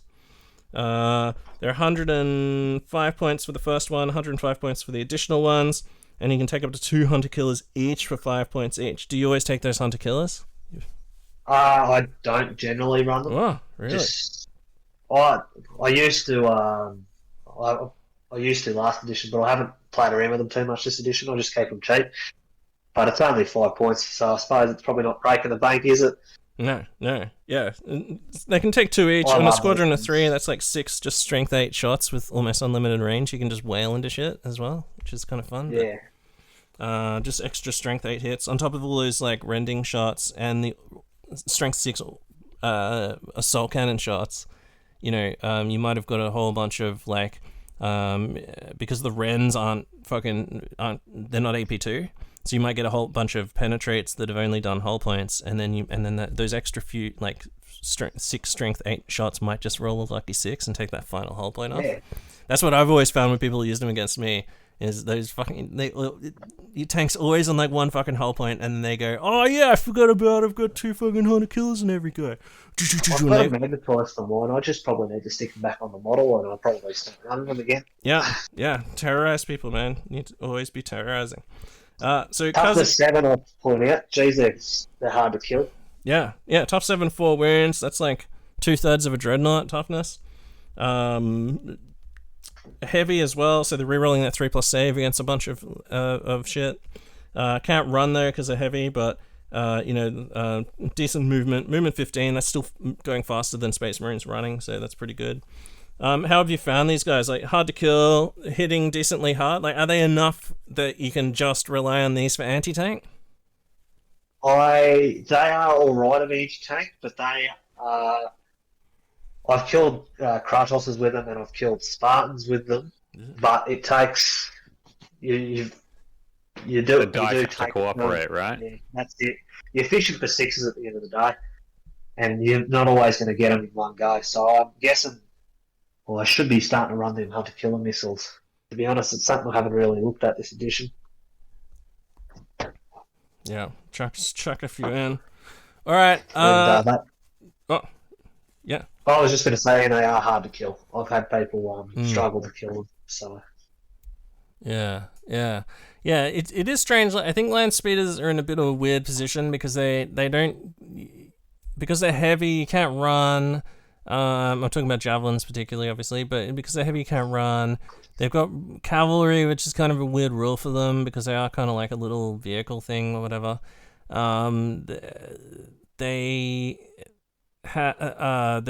They're not particularly tough because they're only got a 3+ armor save, like the thing that makes a dreadnought, I think, is the strongest thing about a dreadnought is their 2+ armor save. And the vulnerable stuff. Yeah. Well, ironically, I finally saw some javelins and used javelins. Ironically, in the same game, but I actually felt like they were tougher than they used to be. Oh yeah, definitely, I'd agree with that. Okay. Admittedly, small arms can technically hurt them, I guess, but it used to just be, an anti-tank squad is shooting at your squad of speeders and they're all dead now. Whereas now, you take a few wounds, maybe you lose a speeder, but it takes more time to kill you at least. Yeah. Are you referencing a game you played against Paul?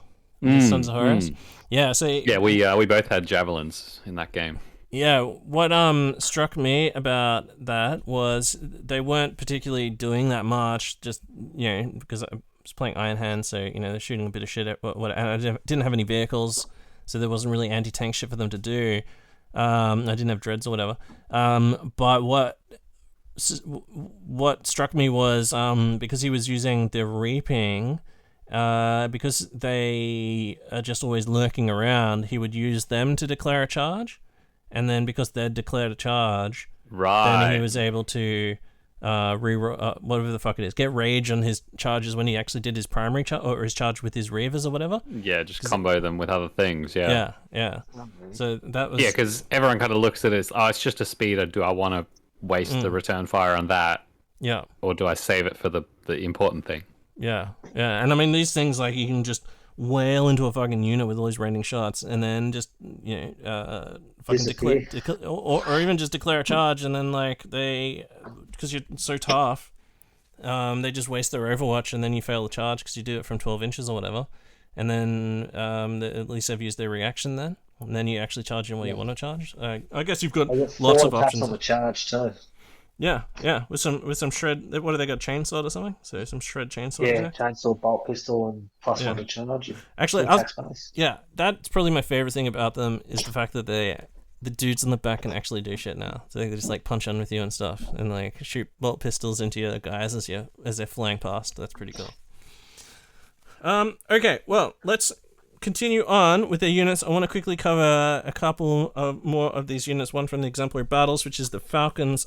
From the Legacies Battles, which is the Falcons' Claws.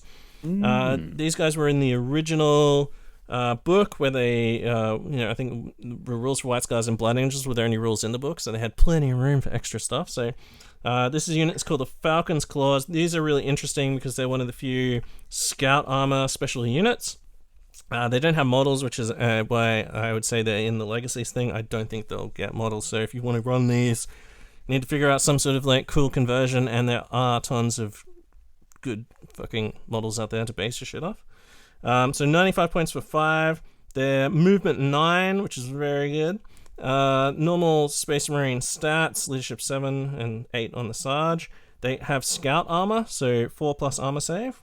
However, the rest of their equipment is crazy, which is, so they've got scout armor, 2 lightning claws, frag grenades, crack grenades, and shroud bombs. So for just a unit that's trying to get into close combat, having shroud bombs, very good. 2 lightning claws means they've got 3 attack space, 4 in the charge. Very fucking good. Their special rules are obviously the White Scars rule. Outflank, move through cover, precision strikes 5+, which is I think very good on lightning claws. Quite good, yeah. And then marked for death. So these guys will stack with your seekers. So if you have seekers as well, each of these units will get a marked for death rule, target. Oh no, sorry, it's 1, isn't it? And all marked for death guys have preferred enemy or something against it. I think that's what it is. Might be rerolls to wound or something. Might have to look that up, but.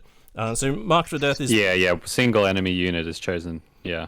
So if you have seekers and these guys, you choose a unit, and both your seekers and the Falcon's Claws will be getting bonuses against it, which is kind of cool. If you're thinking of taking seekers, not a bad choice for White Scars, I think, because they're relentless movement 8 guys, right? So, and you can give them melder bombs and shit. So even just seekers become pretty fucking maneuverable and really good.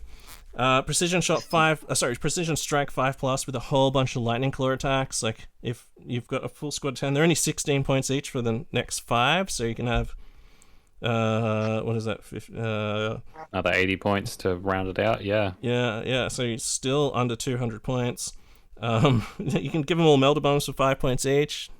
I mean, why not? If you come up against a dreadnought, just throw a ton of instant deaths at it. And they can take their own Cyberhawk, which is very nice. Oh, yeah, their own Cyberhawk as well. 10 points. Sergeant can take a 20-point Thunderhammer as well. Ooh, yeah, Sergeant with a 20-point Thunderhammer. Definitely worth just having him in there with his 2 base attacks, 3 on the charge, just wailing some Brutal 2 into stuff. Then he's got some different pistol options and shit that aren't, whatever. So movement 9, is that the next tier in terms of charge bonus? I think it would be, yeah. Because I think it's 7-8 is the Or is it 6/7 is the standard one? No, it's 8 to 10 is +1, and Ah. 5 to 7 is no modifier.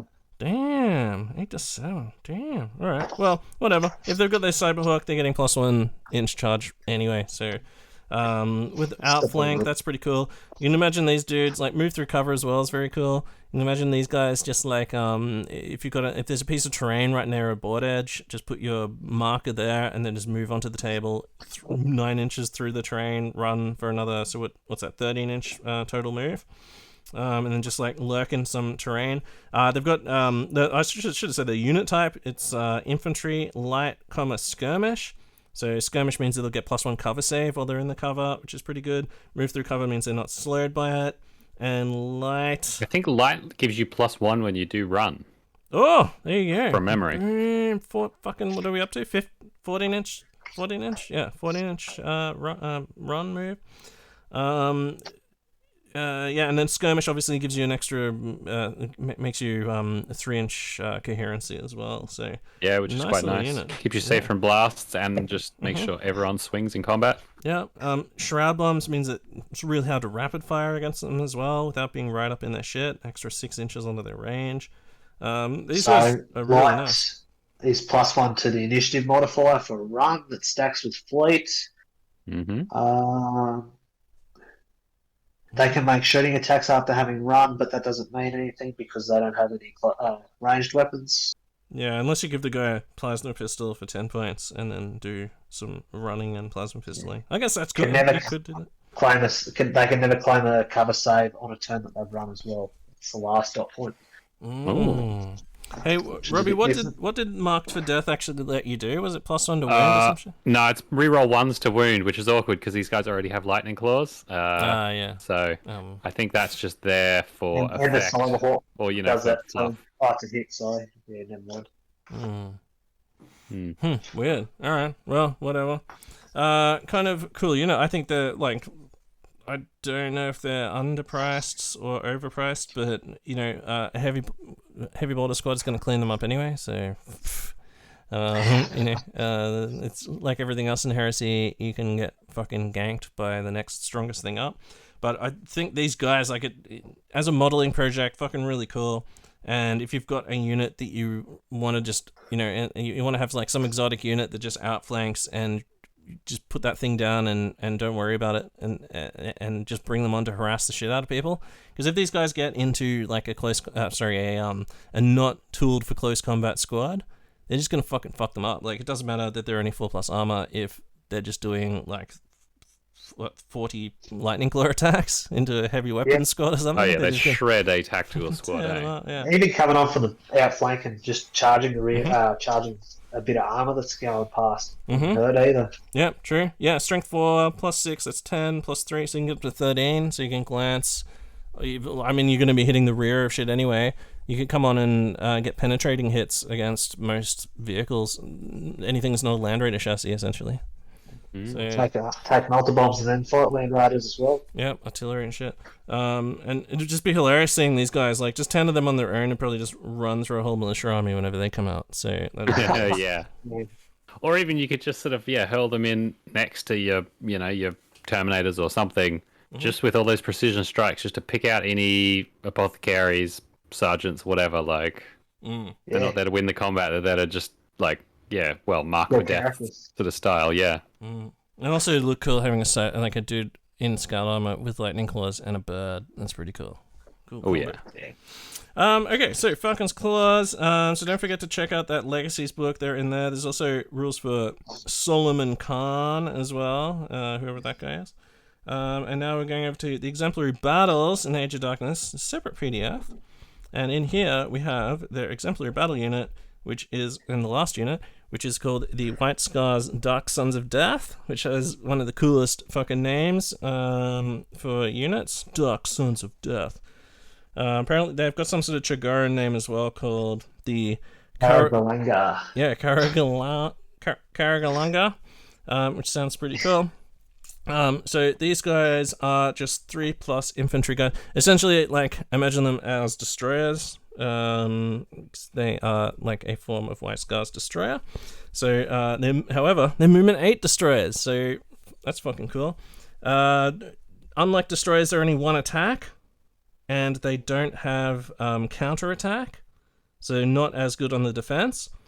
However, let's go through the rules and we can determine whether these guys are better or worse than destroyers. So, normal stat line, except for just the 1 attack.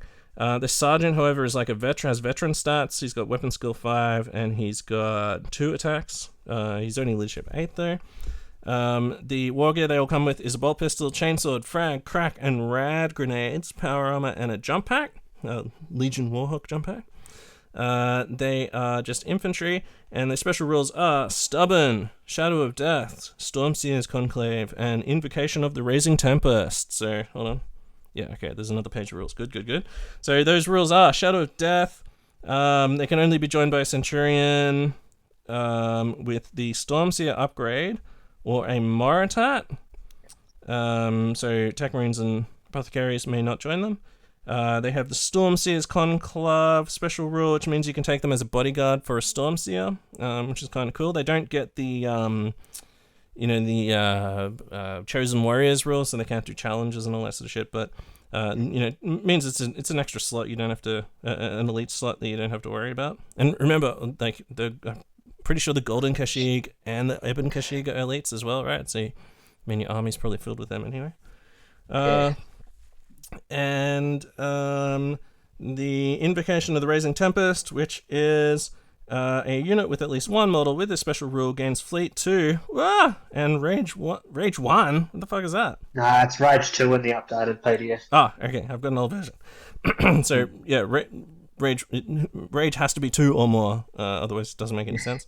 So Rage 2, special rules for the duration of the current assault phase when attempting a charge against an enemy that they outnumber at the point that the charge is declared. Okay, so that's cool. That's an interesting wording, which is different to many other ways things have been worded, which is you need to remember to count how many fucking dudes you've got in the unit before you declare the charge, because they might overwatch a bunch of guys off. So even if you only end up charging with like 2 or 3 guys, you're still gaining, like, what was it, Fleet 2 and Rage? Fleet 2 and Rage 2, so definitely need to remember that. So pretty cool. So the jump pack guys, they've got a bunch of options, so they're 20 points each, so they start as 5 for 155, and you can take up to 10 more, so 15 unit max. Any model can exchange their chainsword for a charnable saber for 5, charnable weapon for 5, or a power glaive for 10. Whoa. Every 5 models in the unit can take a plasma or pistol or a hand flamer. 1 in 5 can take a plasma gun, melter gun, or flamer. A champion can swap his chainsword for power fist, lightning claw, power weapon, or 2 lightning claws. He can also take plasma pistol, hand flamer, artificer armor, melter bomb. So whatever. Rad grenades, and then just a bunch of fucking charnable sabers. Power glaives, charnable saber. Power glaives, just like a unit of 15 with just like any of them can take a power glaive. So just chuck in like fucking 4 or 5 of them, right? And then 2 melter guns or whatever, and boom. It's gonna take you to strength 6, so you're gonna be wounding on 2s against other Marines because the power glaives +1 strength, breaching 5+. Plus they're at -1 toughness. Yeah. Oh yeah. Just neg 1 for rad grenades. Ugh. It stacks well. Yeah. This is when we get to the Rites of War. This is one of the units I want to come back to. Yeah. Fleet 2, Rage 1. So I mean, on the chart, I guess that's probably why they gave them 1 attack each, right? Because the Rage will take them up to 4 attacks. Oh, sorry, no, wait, 3 attacks on the charge if you give them a power glaive, or 4 with just a chainsword. I mean, bolt pistol, so their base 2 attacks +2 for Rage. Yeah, so 4 attacks base, and the Death Champion would be 5 attacks base with power glaives, which is fucking deadly at pseudo strength 6. Yeah, the Stormseer thing's kind of like a letdown because like it's all like they can go with the Stormseer, but then the Stormseer doesn't do anything. Oh, I guess the Stormseer himself actually does make them pretty good. Like can give them up to Fleet 4. But not when he's part of that unit. Yeah, because they can stand still to cast it. But if you're close though, you'd always just move. It's just always gonna be better, isn't it? Oh yeah, weird. Yeah. Oh, yeah. So you actually, it's not really that great. Damn. Oh, well. Whatever. It's flavorful. Chuck them in there. See if people want to charge you if you've got a bunch of power glaives. The key is not to give everyone a power glaive because it's 10 points each and it's a fuckload of points. Just give play some games. Half of them. Yeah. Half of them or something. Because you get to choose which guys die now, so it's not that bad. You can just choose the guys that don't have the fucking power glaives. You don't have to carefully position them like you used to in the last editions. So yeah, cool unit.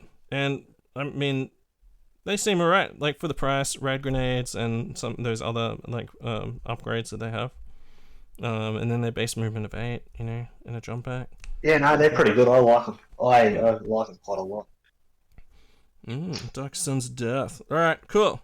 So, special units. So that's 4 special units? No, 5 special units. The Land Speeder, the very good jetbikes, the very good Terminators, the very, very good just Scout Armored Lightning Claw, outflanking guys, and these Dark Sons of Death that, like, they're all, I think all of these are Elite's choices, right? What were these other guys? I think they were fast.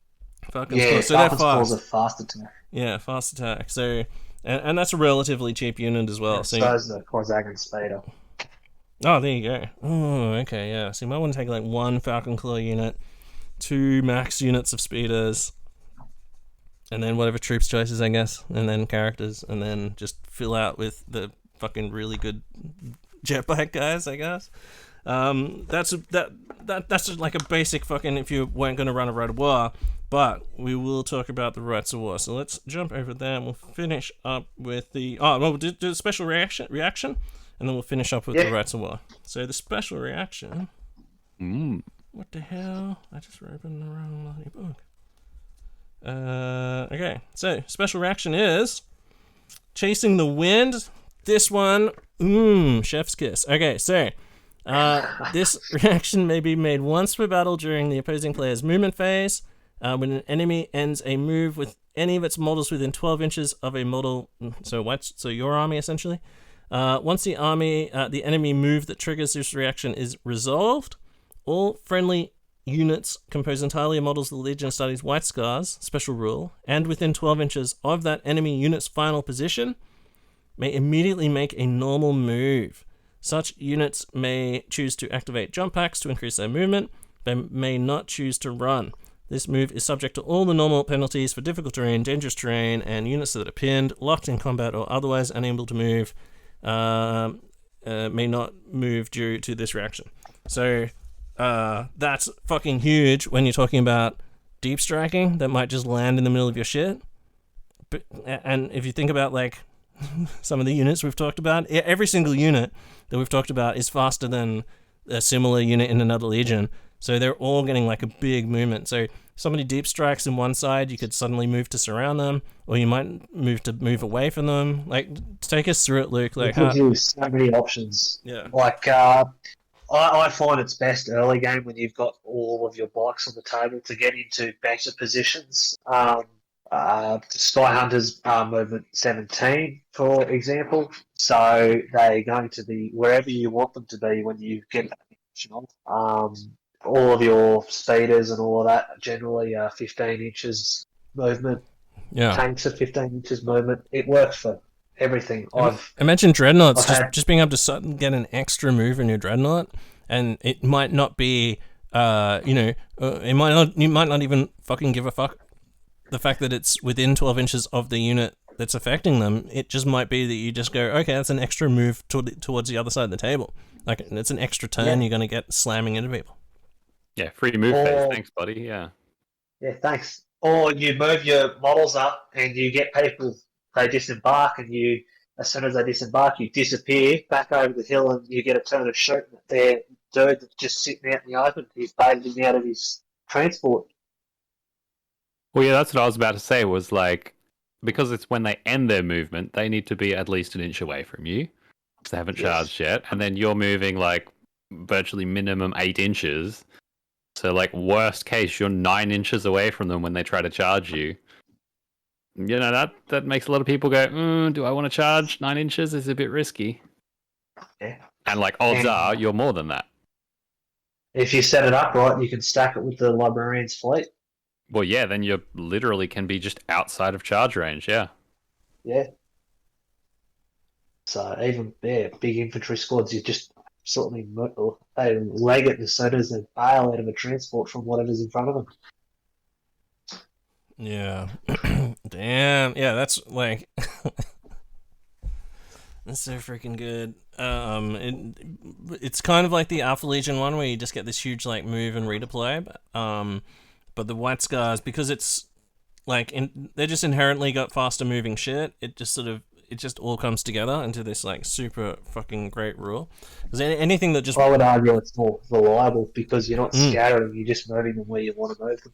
Yeah, you don't have to scatter them. So with the Alpha Legion one, you take one model, place it within 12 inches, and then scatter at D6. So and then place everyone else sort of around them, so you can move like a unit like a pretty decent distance. This way, the fact that you can affect that it affects more than one model, more than one unit, and can affect like a whole bunch of units is fucking crazy. And because it's a reaction, it's after each move. So you could wait if somebody's deep striking. Say they've got 4 units, you wait for them to deep strike, and then on the last one, then you're just like bye, because putting they can't deep strike in among like on top of your shit. So you're there as just a total pain in the ass. And then when they finally bring that last one in, you just go like, see ya, out of here. And just deny them a flank or something like that. Especially if it's I think the reaction is what makes the Legions, personally. It's awesome. Yeah. So, movement phase reactions, very good. Any of the, which ones were they that had a movement phase reaction? I think it was the... Alpha Legion and Imperial Fist, I believe. Oh no! I just mean with the Warlord trait. I think it's the Bike's Terrain one, isn't it? Born in the saddle. Yeah, so Born to the saddle. So Born in the Saddle gets 2, but that's no reason not to take either of the other ones, and you're still going to get that. I mean having that plus Death Dealer, like imagine, like holy shit, yeah. There's so many ways you could chain those as well. Like, so if somebody's deep striking, first of all, you fire off the White Scars ones, rearrange all your shit into the perfect position, so that when they fucking like shoot at you, then you drop a Death Dealer on them, and then just like blast them with a fucking, whatever, Sons of Horus fucking Psycho unit with like Sons of Horus Seekers, or just some Sons of Horus Veterans or Reavers or whatever with combi weapons. Like, that's so fucking devastating, because you're gonna fire at them with like BS5 as well. Some real like positioning fucking crazy play that you could do to really like fucking upset people. And I mean, don't forget, it's Isfan 5 rules, man. Gal Vorbak is so fucking crazy. Like, you need everything you can get to fight against shit like Gal Vorbak and Marigal. So like 3 turns of shooting against them because they move up to you and then you fuck off before they can get into combat with you. Yeah. Oh, yeah, exactly. Yeah, just kiting people endlessly, and when they finally do get that charge, or finally, once you've kited them into, halfway across the table, and then do that fucking move away, and then they're just stranded there for the rest of the game, or, there's some really good options, and that Rite of War, that unique reaction. Chef's Kiss. That one and the Alpha Legion ones are just like some of the funnest. The funnest reactions going around, I think. Okay. Yeah. Any other further thoughts about that? Have you? What about you, Robbie? Have you got any like cool fucking shenanigans with that? Well, I actually played a game with Peter, and I was sort of on the other end of it, and it was pretty rough. Like, he charged around with a bunch of bikes, pumped bolter rounds into my boys, charged in, crushed them in combat, and then I was like, "Whoa, well, this will never stand."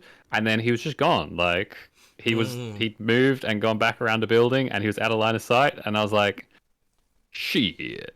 Yeah. Oh yeah, if you've got your like golden Kashyyyk and you charge into a unit and then just like smash them, and then they're just like, "Oh, why are you?" And then you do your fucking disengage, so you hit and run, so you pass your initiative check, and then whatever it is, 3d6 away. 3d6. 3d6 away, and then they go, "Oh, they fucking hit and run, god damn it, we'll get you," and then they move towards you, and then you go, "Okay, bye," and then you go even further away, just like, fuck off. Yep. Yeah, it was rough. Like it was Peter's first game. I was like, yeah, we'll just have a fun game, and then he just like decimated my right flank and just fully retreated before I could react, and I was like, oh shit, yeah, this is a bit alright. It's so fucking fluffy, Yeah. it's so good. Yeah, Peter's gonna be someone to watch out for. He's so obsessed with fucking White Scars. Okay.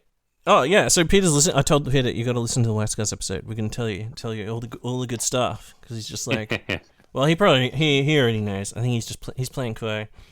Okay, so special reaction. Let's talk about the Rites of War. The Rites of War really bring the army together, and then I like doing the Rites of War last, just because I feel like you need to talk about all the other shit that combines into a Rite of War, because or combines into your army. And when I did a poll on our Facebook saying early meta check, what are you guys going to use? Are you using? And then I listed out the Rites of War, and then I put Legion specific Rite of War. Legion specific Rite of War was like 58% or something. So lots of people are going to use these to theme their armies, which is good. That's what they're fucking for. So which is the one that you always use, Luke? I tend to use Chagorian Brotherhood because of my many jet bikes. Okay, all right. We'll do the Sagar Mazan first, then, and then we'll have a chat about Chagorian Brotherhood, because that's the most popular one. What about you, Robbie? Is that? Well, yeah. I mean, the one I've run previously was Chagorian Brotherhood. Mm-hmm. But honestly, like for a long time, I've looked at the Sagar Mazan. I'm like, I feel like this would actually be like a really cool army to run. A, because it's just not what people expect, and B, it's like it actually seems pretty legit. Fucking harsh, yeah. Okay, all right. Okay, let's smash this one first. So, Ebon Kashyyyk cohorts can be taken as troops choices in a detachment using this Rite of War. Pretty good. We talked about how good the Ebon Kashyyyk were. The fact that you can take them as your 2 compulsory troops choices. They don't get line. I was going to say no scoring, though, sadly, but no scoring. But as well as that, they also don't give away points either. So, total fucking suicide unit, and other scoring units are available. Scouts, fucking recon, things like that. Fucking very good. So all units composed entirely of models with the infantry type in a detachment using this Rite of War must be given both the Karash and the Feel No Pain special rules. Oh, what's page 185? What's the Karash special rule? Karash is the... Yeah, it's the Ebon Kashyyyk thing. Oh, okay, right, okay. Oh, okay. Oh, right. I thought it might be going to some place where it discusses how to give that. Okay, so it's just saying go and get the rule from that unit. Yes. And the Feel No Pain 5+ special rules must be Okay, alright. So that's good. Like, fucking the Karash rule was just that don't cost any points for scoring, and getting 5+ Feel No Pain, very, very good. All models with both the Legion Astartes, White Scars, and Karash special rules in a detachment using this Rite of War gain the Fearless special rule for a duration of any assault phase in which they make a successful charge. Holy shit! Okay, well, you're gonna need tokens to remind you, like Fearless tokens, but damn, that's fucking good. Like, getting Fearless on the charge, like Fearless is extremely good now. Like, there's fucking, I think, 2 or 3 units that have Fearless, like, in the game at the moment. Red Butchers and fucking Noise Marines. Well, and the coolest part about this Fearless is it's very situational too, so you can still evade, you can still dodge and whatever, but then when you need it in combat, you got it. Oh, true. Yeah. That's brutal. Provided you get the charge off. Well, but your White Scars, it's easy, right? Yeah, that's it. Yeah. Now, important wording there is successful charge. I didn't realize this. However, successful charge, the wording of the definition of successful charge is any charge in which they are not disordered. So disordering a charge. So doing a hold the line reaction will force a disrupted, which then cancels out successful charge. So I was only just drawn to this. So that's why Sons of Horus, for example, they only get that -1 strength. They get the -1 strength in close combat on a turn in which they successfully charge or they are successfully charged. So if you're Sons of Horus, you can't do a hold the line against someone because that'll cancel your -1 strength. So how bizarre. Yeah. So that's why Sons of Horus players love the telepaths, because it can stop you from cancelling out their fucking Legion special roll. With a hold the line. So makes sense. yeah, very interesting. So Ebon Kashyyyk. So yeah, as long as you, and I mean, don't forget, you can only, as long as you might have some special Warlord trait that gives you an extra assault phase reaction, but you can only have a certain number of hold the lines. So limitations are they can't choose to place units into reserve, and can't perform deep strike assault, subterranean assault, or flanking assault. And using this rite of war may not include any heavy support that are not composed entirely of models with the infantry unit type, or any fort or Primarch choices regardless of unit type. So you can still take heavy weapons because these guys have just been sent off to die with honor. Yeah, they just have to just march out there and just go for a rumble. Yeah, but dude, like imagine just a whole bunch of units with that Karash unit, so that Karash rule, so they're not giving up shit. They're getting 5+ feel no pain. Oh yeah, like they're getting that for free, right? Just from the right. Yeah, it's wild. And when you kill them, there's no VPs for killing them. Yeah. So then they can be your line guys, and they just fight to the death on objective. The best thing is they hold the objective. And if they just die, they don't give away any points anyway. So that's cool. Whatever. Let's not forget a tactical squad with a 5+ feel no pain goes to 4+ on an objective. Yeah. It's rough. Chuck in a bunch of dreadnoughts to give a bit of spine to the army, and fucking then just like a whole bunch of those fucking Ebon Kashyyyk just charging forward, hacking shit down. It's fucking crazy. That's really good. I think this is where the Dark Sons of Death and the Falcon's Claws are also very good as well. Yeah. Falcon's Claws coming in and just being fearless. So even though they're just 4+ armor and a unit with chainswords could just decimate them, they're gonna just deal so much death. Yeah, they might just end up with one guy, and then you win combat and run them down. And it's better to because you're gonna do so much damage anyway. You're gonna win the combat big even if you get wiped out. So if you can just keep one guy alive, there's lots of fucking just that fearless is so crazy. Okay, and 5+ feel no pain on all infantry units, it's really good. Holy shit. Very good. Honestly, the feel no pain is super useful all the time, but like Luke alluded before, if your mission is kill points for units, suddenly your whole army, is just like, oh yeah, we don't do that here. It almost feels broken because just some missions you almost just win just by being there. Yeah, just a whole army of just movement 8 psychos. They're fearless whenever they charge shit. They're just like, nah, we don't give a fuck. I guess you can't use them to outflank, but you can still use them to. Do they gain? I feel like a destroyer heavy assault squad heavy army would do really well with this rite of war. Yeah, I think also though you want to have some heavy support squads with this Cyber Eagle guy in them as well, just for for that shit. Would be ideal too. Yeah, because you want to slay enemy dreadnoughts is the number one thing, so that then your super fast moving dreadnoughts get to fucking run in and go crazy. And if you get first turn, and night fighting, and then you have some Cognis Signums in units, so you can shoot into the night fighting, but then also that's protecting you because you're getting this huge movement in the dark, or a couple of turns of huge movement in the dark. I think, White Scars with some good night fighting equipment. It becomes a very scary melee force, I think. Yeah. That Fleet fucking 4 unit as well, with a Stormseer guy. Just run. So does that mean, all models with Legion Astartes and carry special roll. Gain fearlessness in the charge. All units composed entirely of models of the infantry unit type in the detachment gain the Karash rule. So you would give, so that Karash rule would go onto your Stormseer, and then they could join an Evan Keshig unit of fucking Fleet 4, Movement 8 Terminators. Maniacs, yeah. Alright, cool. Well, yeah, behind that. So that's good. Fuck, there you go. You don't need to take bikes. We didn't even fucking talk about bikes there at all. I don't think bikes, we want to try and break the spell. Yeah. The entire Legion wasn't on bikes. Can't have been. There's too many bikes and so much fuel. Like, how would they refuel those guys? Okay, so let's talk about, we'll finish off with Chogorian Brotherhood. But this is like the classic one. Right?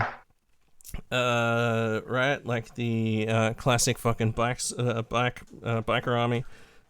So Legion Skyhunter squadrons and Legion Outrider squadrons can be taken as troops choices, and such units gain the line unit subtype. That's very good. One of the few ones that actually gives you line after reorganizing the list, which is cool. Skyhunter squadrons and Outrider squadrons can be selected as elites choices, although these units do not gain the line subtype. Okay, whatever. All models with the infantry unit type in the detachment gain the outflank special rule. So you Sagamazan, not Sagamazan, fucking those other guys, the Terminators, Evan Kashig and stuff. Pretty good. Also just like fucking outflanking with special weapons support squads and things like that also isn't terrible. And the limitations are... What are the limitations, Luke? Can you summarize limitations? People don't want to hear the limitations unless it's big. Is it big? Infantry have to be embarked on a transport. Or in reserve, yeah. Or in reserve. And they're not allowed... no heavy support or fortifications unless they're flying. So if it ain't fast, it ain't coming. Yeah, so that is kind of limiting. But, you know, you've got all those troops and elite slots. Like, fucking, that's massive. That's 9 slots worth of shit. And we discussed, like, the speeder is low-key, like, solid anti-tank anyway. That's fast attack. Mm-hmm. Yeah, and you don't have bikes competing for your fast attack slots in this either. Precisely, yeah. Yeah. Oh, sorry, elites have 4 slots, so it's 10 slots worth of bikers and shit. And then, then plus your 3 fast attacks on top of that. So yeah. It's a lot of models. Yeah, that's a lot of shit, man. And like, how often do you have enough shit to do that, Luke? Like, I think Robbie's got some lots of infantry. 15 jet bikes. Is that all? Yeah, it's not as many as you'd think. They're very fucking expensive. I was going to say, it looks more than that when you put them on the table, though, far out. I've got 6 Garmon Keshig and then character, but that's all I've got for the jet bikes. But it does look like a lot. Yeah, I usually run a lot of speeders with them as well. So I've got 3 Proteus now and the 3 Klyzagan speeders. Yeah. I like running my Zyphon with them as well. It's not the best choice. It tends to get shot down, but it looks very cool with the army. Yeah. So thinking about that, have you seen? You guys have? Do you guys both follow Tom Gould, aka Heresy Enthusiast, on Instagram? I believe I do. So if you go, I think I do. Go to his latest Instagram post. He's got a Night Lords all jet bike army. It's a 3,000 point Night Lord Sky Hunter phalanx, and he's got. I'm just counting them now. He's got fucking 12 speeders, and what the fuck is that? 6, 18. Fuck, I can't even count how many there are there. There's like, it must be like. There he is, Heresy Enthusiast. Was it like 30 jet bikes or more? Oh, yes. Oh, I have seen that, yes. And they're all custom jet bikes, too, which is very cool. 20. 4, 6, 8, 10. Yeah, he's got 12 speeders, and... I think there's like 30, maybe 40 jet bikes. There's at least 30 there, yeah. Yeah, so that's like, the average White Scars, it's hard, you don't really see that many, like full jet bike armies, right? Like it's jet bike, but it just looks like so many jet bikes, maybe. It does look like a lot, but And do you, wait, hold on. Do you think that Rite of War is worth it for what you get because you're taking so many Land Raiders and all that other shit anyway, that aren't getting any benefit other than the White Scars +1 movement rule? But sorry, so from the Rite of War, your Land Raiders and shit aren't getting any benefit, right? No, Yeah. nothing. Nothing that's not a jet bike really gets any benefit. So it's worth it just to take line bikes instead of, because you could take 15 jet bikes as just fast attack choices, couldn't you? In a normal army. And Yeah, take, you could. I tend to find I haven't really played around with just running big squads, but I tend to find where I've had my luck is running lots of little squads of 3-man Sky Hunters with the sergeants with a artificer armor and running them all up the table at the same time as everything else is moving up the table, and it just gives people, because they move so fast, so much to think about. My Golden Keshe can get into combat, and my Kaizagan can just start picking apart tanks and stuff. It just that seems to be what's worked for me so far. Yeah, and if they fire their 10-man las cannon team, it's like they're going to just overkill a 3-man unit anyway, so they're just wasting 6 shots or whatever. Yeah, interesting. Yeah, and I guess like the appeal is obviously you got these fucking sick looking bikes, they're your troops, and then you can take exotic shit inside Land Raiders, right? So you take, what are you taking inside the Land Raiders usually? Or are you just taking tac squads, or what are you taking? Terminators or just Terminators, yeah. Taxing bloody rhinos. Yeah, right. That's generally what I run. Sometimes deep striking destroyers or on foot destroyers has been quite good. Yeah. Interesting, but none of that shit is fearless on the charge, man. So I mean, well, maybe I need to suicide my Warlord. Yeah. Terra's gonna die. Problem solved. Yeah, the Suicide Warlord one. Oh, fuck, that's so crazy. So then you get fearless anyway, so this... But the 5+ feel no pain as well. So is Sargamazan with... Okay, here's the question. Is Sargamazan with the Suicide General, is that the ideal thing? Because, number one, you don't get point for him dying. You don't get to fucking slay the Warlord, right? And then he gives you a whole fucking army fearless? Like all that'd the time? probably be the way to take it. Yeah. So you start off because your general's not going to die straight away, right? So you start off, everyone's just fearless on the charge, and then if you put him on a jet bike and put him right at the front of your army on turn 1 by himself with no unit attached, he probably is going to die. Yeah. You can't get away with that more than once, though. Like what? So imagine. But the thing is, if you put your general in a unit of just hard-hitting shit, the enemy, like, they can't just not kill your hard-hitting unit, right? Like, they can't just let it go. Because no one, unless you're playing against a traitor White Scars army, that also is just playing keepsies away from you, I guess. But if you put your general in that big sledgehammer unit, like, so the army starts off, when it's all in one piece, it's going pretty well. It's getting the fearless on the charge. And then when he finally dies... Those last combats of the game, you're just fearless all the time. So then you're just not worrying about like pinning and all this other shit as well. Yeah, that's it. I think planning for him to die is not ideal, but just like being happy to just brazenly accept challenges because it's fine if he does. That's a good feeling. Yeah. Oh, and as you pointed out, Robbie, you get to evade for the first few turns as well. So those first crucial turns when your units are whole and you want to keep them as whole as possible. Because you're doing these like huge movement fucking fly forwards and stuff and run forwards and stuff in the dark or whatever. You can still evade. Yeah, and then you can evade. Yeah. And I do think Sargamazan's probably the better of the two this edition, but Chagorian Brotherhood is the epitome of White Scars. Well, and I think that's it. The way they've done White Scars now is like their bonus sort of applies to everything uniformly, whereas it kind of used to be, here's a bunch of bonuses for bikes and like paint the rest of you guys white. Yeah, it also, if you remember, White Scars had the weird. It was weirdly worded where you had to move a full movement or something, right? Or to get reroll once to one. Yeah, you had to do all this fucking rigmarole shit, which is just super annoying. And you'd always just see people not playing it right and just go, oh well, whatever. But I think like overall, compared to the other legions that we've done, like I've seen people shit talking Raven Guard. I don't really think they're that bad. Just after going through and looking at all their special fucking units and stuff, and I feel like White Scars are really the same. Like a lot of people sort of crapped on them at the start because they're like, oh, plus in movement or whatever. Like who cares? But yeah. I think your challenges are in running bikes. I think that's the hard part. Yeah, and you've got to be very clever about your positioning and your movement.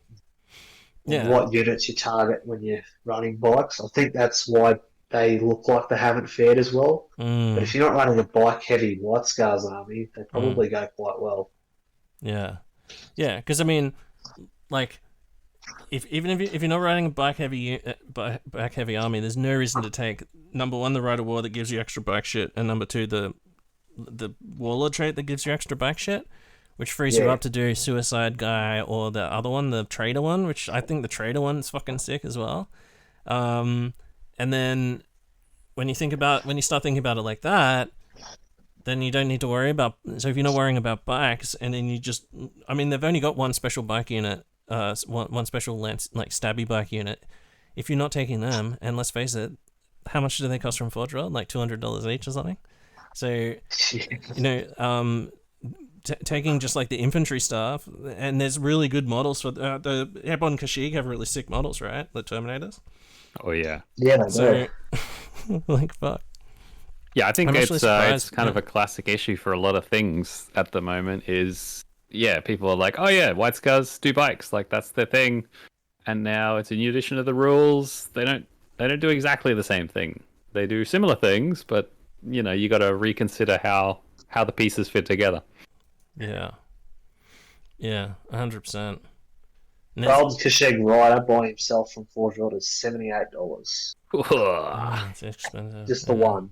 Yeah, but Termi's good, and I mean, fucking that Sag Amazon makes any unit like giving the Karash rule and giving that Feel No Pain. They're both things that they're not small things. Like they're huge. Yeah, like not surrendering those points. I feel. Fuck, I'm still incredulous. Maybe I'm just still in shock from how good Sargam Mazan is. I read it the first time and I was just like, oh yeah, it sounds pretty good. And then, but there's no way that's good. I think I must have I think I read the infantry thing wrong or something. Because Feel No Pain is just so fucking crazy. But and that's it. Even if you don't look at like how you're utilizing that or whatever, just say to someone, cool, build your army. Now just add a free apothecary to every unit. Even the Terminator. Yeah. True, and they're like, excuse me? Yeah. What? For no cost? What is this? Yeah. And then, like, how many missions have kill points? Just like everything. Think about every time you get to tell someone, hey, kill points, lol. So I get a point for all of your shit, and you get no points for mine. And then, like, what's the one where, is it blood? What's the one where you get extra blood points for your chosen target? Yeah, Blood Feud. Blood Feud? Yeah, one of them's like, get 2 points for every dreadnought or whatever. And then so you just slaughter their army, like kill all their dreadnoughts, get like fucking huge fucking massive landslide during a like obviously that's just funny because you're still playing like a game, you're getting these like the Feel No Pain, but like when it comes to like a campaign, just like handing in that piece of paper where you got like 25 kill points and they got 0 because like would you say that works against Slay the Warlord as well? Yeah, well, isn't that what because it says, Karash says, no enemy player may ever score any victory points for the destruction of a unit with this special rule, regardless of the scenario played or any victory conditions in effect. In addition, a model with this special rule may not join a unit that doesn't, it can't join the Karash. Yeah, so, you don't get any. Never score victory points for the destruction of a unit with this special rule. Yeah, so you'd be destroying a warlord, gives you an extra VP as well as it being a unit. So it's usually worth 2 VPs, right? Or imagine if they've got that headhunter thing where they get extra point, but like the Raven Guard come to try and take you and they get an extra point for your general, just like 0 points. Even if it is a mission with like proper objectives, like you're always going to remove that point for Slay the Warlord, and then there's usually like attrition or something as well. So you're saving at least 2 points. Yeah. So would that count towards whoever destroyed the most units Because Well, I you feel wouldn't like the count other as a- person could win it. They I would think it just get depends on nothing how for it's winning it. worded. Yeah, they would still win it, but because you don't count towards being destroyed, they actually haven't really destroyed. So they The wouldn't get a side with the point back. greatest number of surviving units at the end of the game gains 1 victory point. So I don't Oh, think it's that would surviving. count. Yeah, but there is one. Well, the flip side of that is the side that destroyed the most number of units during the game. I think it's like death toll versus attrition or something or other. Yeah. Yep. Man, it's so good because usually it rules like that prevent you from reaving points by killing them. Usually they don't score as well, but it doesn't say that troops lose line or anything like that. So your line unit is still just sitting on objectives or whatever. Like your line, and they got 5+ feel no pain now as well. 3 apothecaries all around. Yeah, a base apothecary is like 45 points, right? I think so, yeah. Yeah. So that across like 5, and you can't just attach fucking apothecaries to Terminator units. Precisely. Like you can't do that, and so any infantry unit that normally couldn't, which is anything in Terminator, you'd have to put a. That's like having a free Primus Medicae, and they're like 120 points base or some shit, right? They're pretty expensive, or 100, 105 or something. So it's like having a Primus Medicae attached to each unit as well. But I will say this to everyone who's just listening to us gush about crazy rights of war. If you're going to do this, you do have to paint a white army, and I had to repaint mine like 3 times, and I still wasn't happy at the end. I've seen a Sagimazar themed force on Instagram. I cannot remember the fella's name, and it's a all black painted army. Yes, and I've seen a red version of it as well. Oh, red. So the Dark Sons of Death, their armor is generally red. Yeah. They are in the fluff. They are. I think they fit into this Dishonored sort of unit, like the Sagimazar. Yeah, they fit that theme. Yeah. Yeah. So all my destroyers are painted red. Man, a whole black army with red units, like a couple of red destroyer units and Dark Sons of Death, would be so crazy. And then people are just like, what army is this? And you're like, White Scars? And they're like, holy shit, and you don't have a single white model? It's fucking sweet. Yeah. Or just give them all just like white shoulders, but nothing else. Yeah. Yeah. I've seen a few of them. It's a really, really nice scheme, especially if you can paint black really well. Yeah, man, that's a nice template for like black shields as well. You could make some kind of just using those rules, but yeah, man, fucking very nice. Like overall, like any down. What are the downsides of playing White Scars? Is there any? I mean, they've still got like half the none of these limitations we've read have been that much at all, right? Well, I don't know about you, Luke, but I've always found like anti-tank is always a problem. Maybe that's just a personal issue. It's more fun to take I'd other agree things, with but yeah, but because there's limitations on like heavy supports and just like big hulking like battle tanks or heavy weapons don't sort of fit the theme super well. Yeah, quite often I'm like, yeah, I'm having a good time until oh no, I can't kill this tank. Yeah. I do still struggle to kill dreadnoughts. Quite often I find that I kill everything else, but the only thing left on the enemy side is a Contemptor or a Leviathan running around at the end of the game, and I just cannot bring it down. But at least, with the swiftness, even if you can't kill it, if you play it right, you can evade it long enough that it doesn't matter. Yeah. I just tend to ignore them generally as best I can.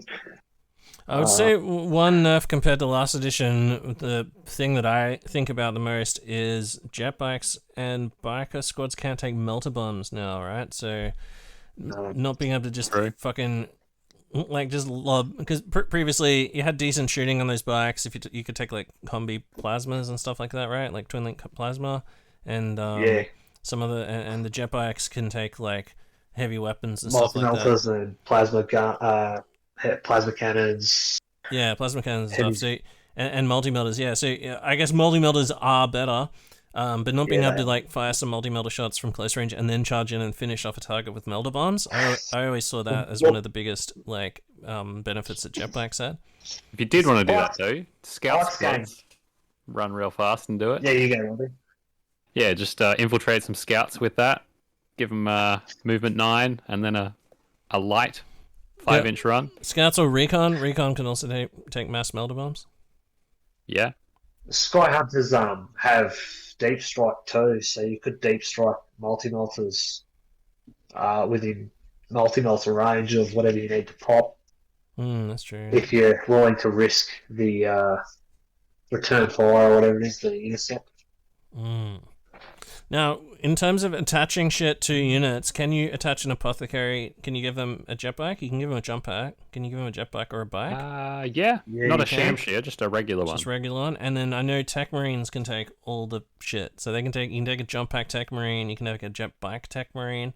I don't know what a Tech Marine's bringing to a jet bike unit, really. I guess you can give them a Cognisignum so they'd have night fighting, but I mean... They hit on twos, don't they? Yeah, and make them hit on twos, yeah. I guess that'd be cool. With a whole bunch of Vorko Culverins or something? 6 Culverins? Yeah, maybe. 30 shots. But... You just hang around at the edge of your range and just pick off what units you can at that range that can't return fire. Yeah. That'd be the go, I think. With the... Yeah. You probably just want apothecaries there, in there, I guess. Yeah. What are they? There must be 65 points with the jetpack. I think it's 30 points for a scimitar. Oh shit! So it'd be 75 for apothecary. That's pretty crazy. But you could give him artificer at least. Might save you. But then you're losing feel no pain when he dies. Yeah, lots to think about there, I guess. Before you go converting them up, it's probably not points worth it, right? We just run a full infantry Sagimazan instead. Yeah, exactly. Yeah, free feel no pain for everyone. Don't worry about the jetpacks. Yeah. Well, and tanks as well. Like, infantry's getting feel no pain. Your tanks are all +1 movement tanks. They're good old white scars boys. So 13-inch Land Raiders and stuff like that. It adds up over a game. Over the course of the game, yeah, it does. Yeah, think about like if your unit fails a 4th turn charge. They could have been 4 inches closer, possibly. Yeah. If you, it's like that butterfly flapping its wings in Tokyo. Blah blah blah. Anyway, so yeah, very interesting. To finish off, final thoughts. Let's start with you, Luke. What are your final thoughts on White Scars? And is there anything else people need to look out for when they're building a White Scars list? I think we've talked pretty much about cost. I think is a big one for if you're running bikes. It's an absolute pain to get hold of them. I'm hoping we're going to see jet bikes in plastic before too long. Oh, that'd be the dream, wouldn't it? Oh, it would be so good. I think if you're going to run a bike-heavy army, you just need to be very careful about how you move and position and be aware of what your enemy is going to do or could potentially do to you. Yeah. That's really all I've got. I think we've covered everything pretty well. Yeah. Measuring, like, figuring out how far. I always totally fuck that up. Like, I move within 12 inches of a Lander Raider, and I go, that'll be fine there. It's 12 inches away. And then they just move 6 and then get out within 6, and then they're like just fucking my shit up, and I'm like, God damn it! I thought I was so much further away. So yeah, and with those jet bikes, because you do have that big movement, you need to really control it. Number one, and then number two, just make sure you don't leave yourself open to those charges because those jet bikes are so expensive. And like and they do have a chainsword and shit on there, but if they get charged, they go right in combat, but if they get charged by like a tac squad, with like a whole bunch of chain bayonets or something, they're getting a whole bunch of strength 5 shred attacks against you. Like, just turn into a nightmare, especially because they're just so expensive. And then, any final thoughts, Robbie? Are you already painting up some fucking Ebon Kashyyyk right now? Yeah, I've just been told I can paint them black and red, so here we go. But no, I think White Scars are a great army. Like if you like the idea of like outmaneuvering and out sort of playing the other guy rather than just shooting guns at them, they're great.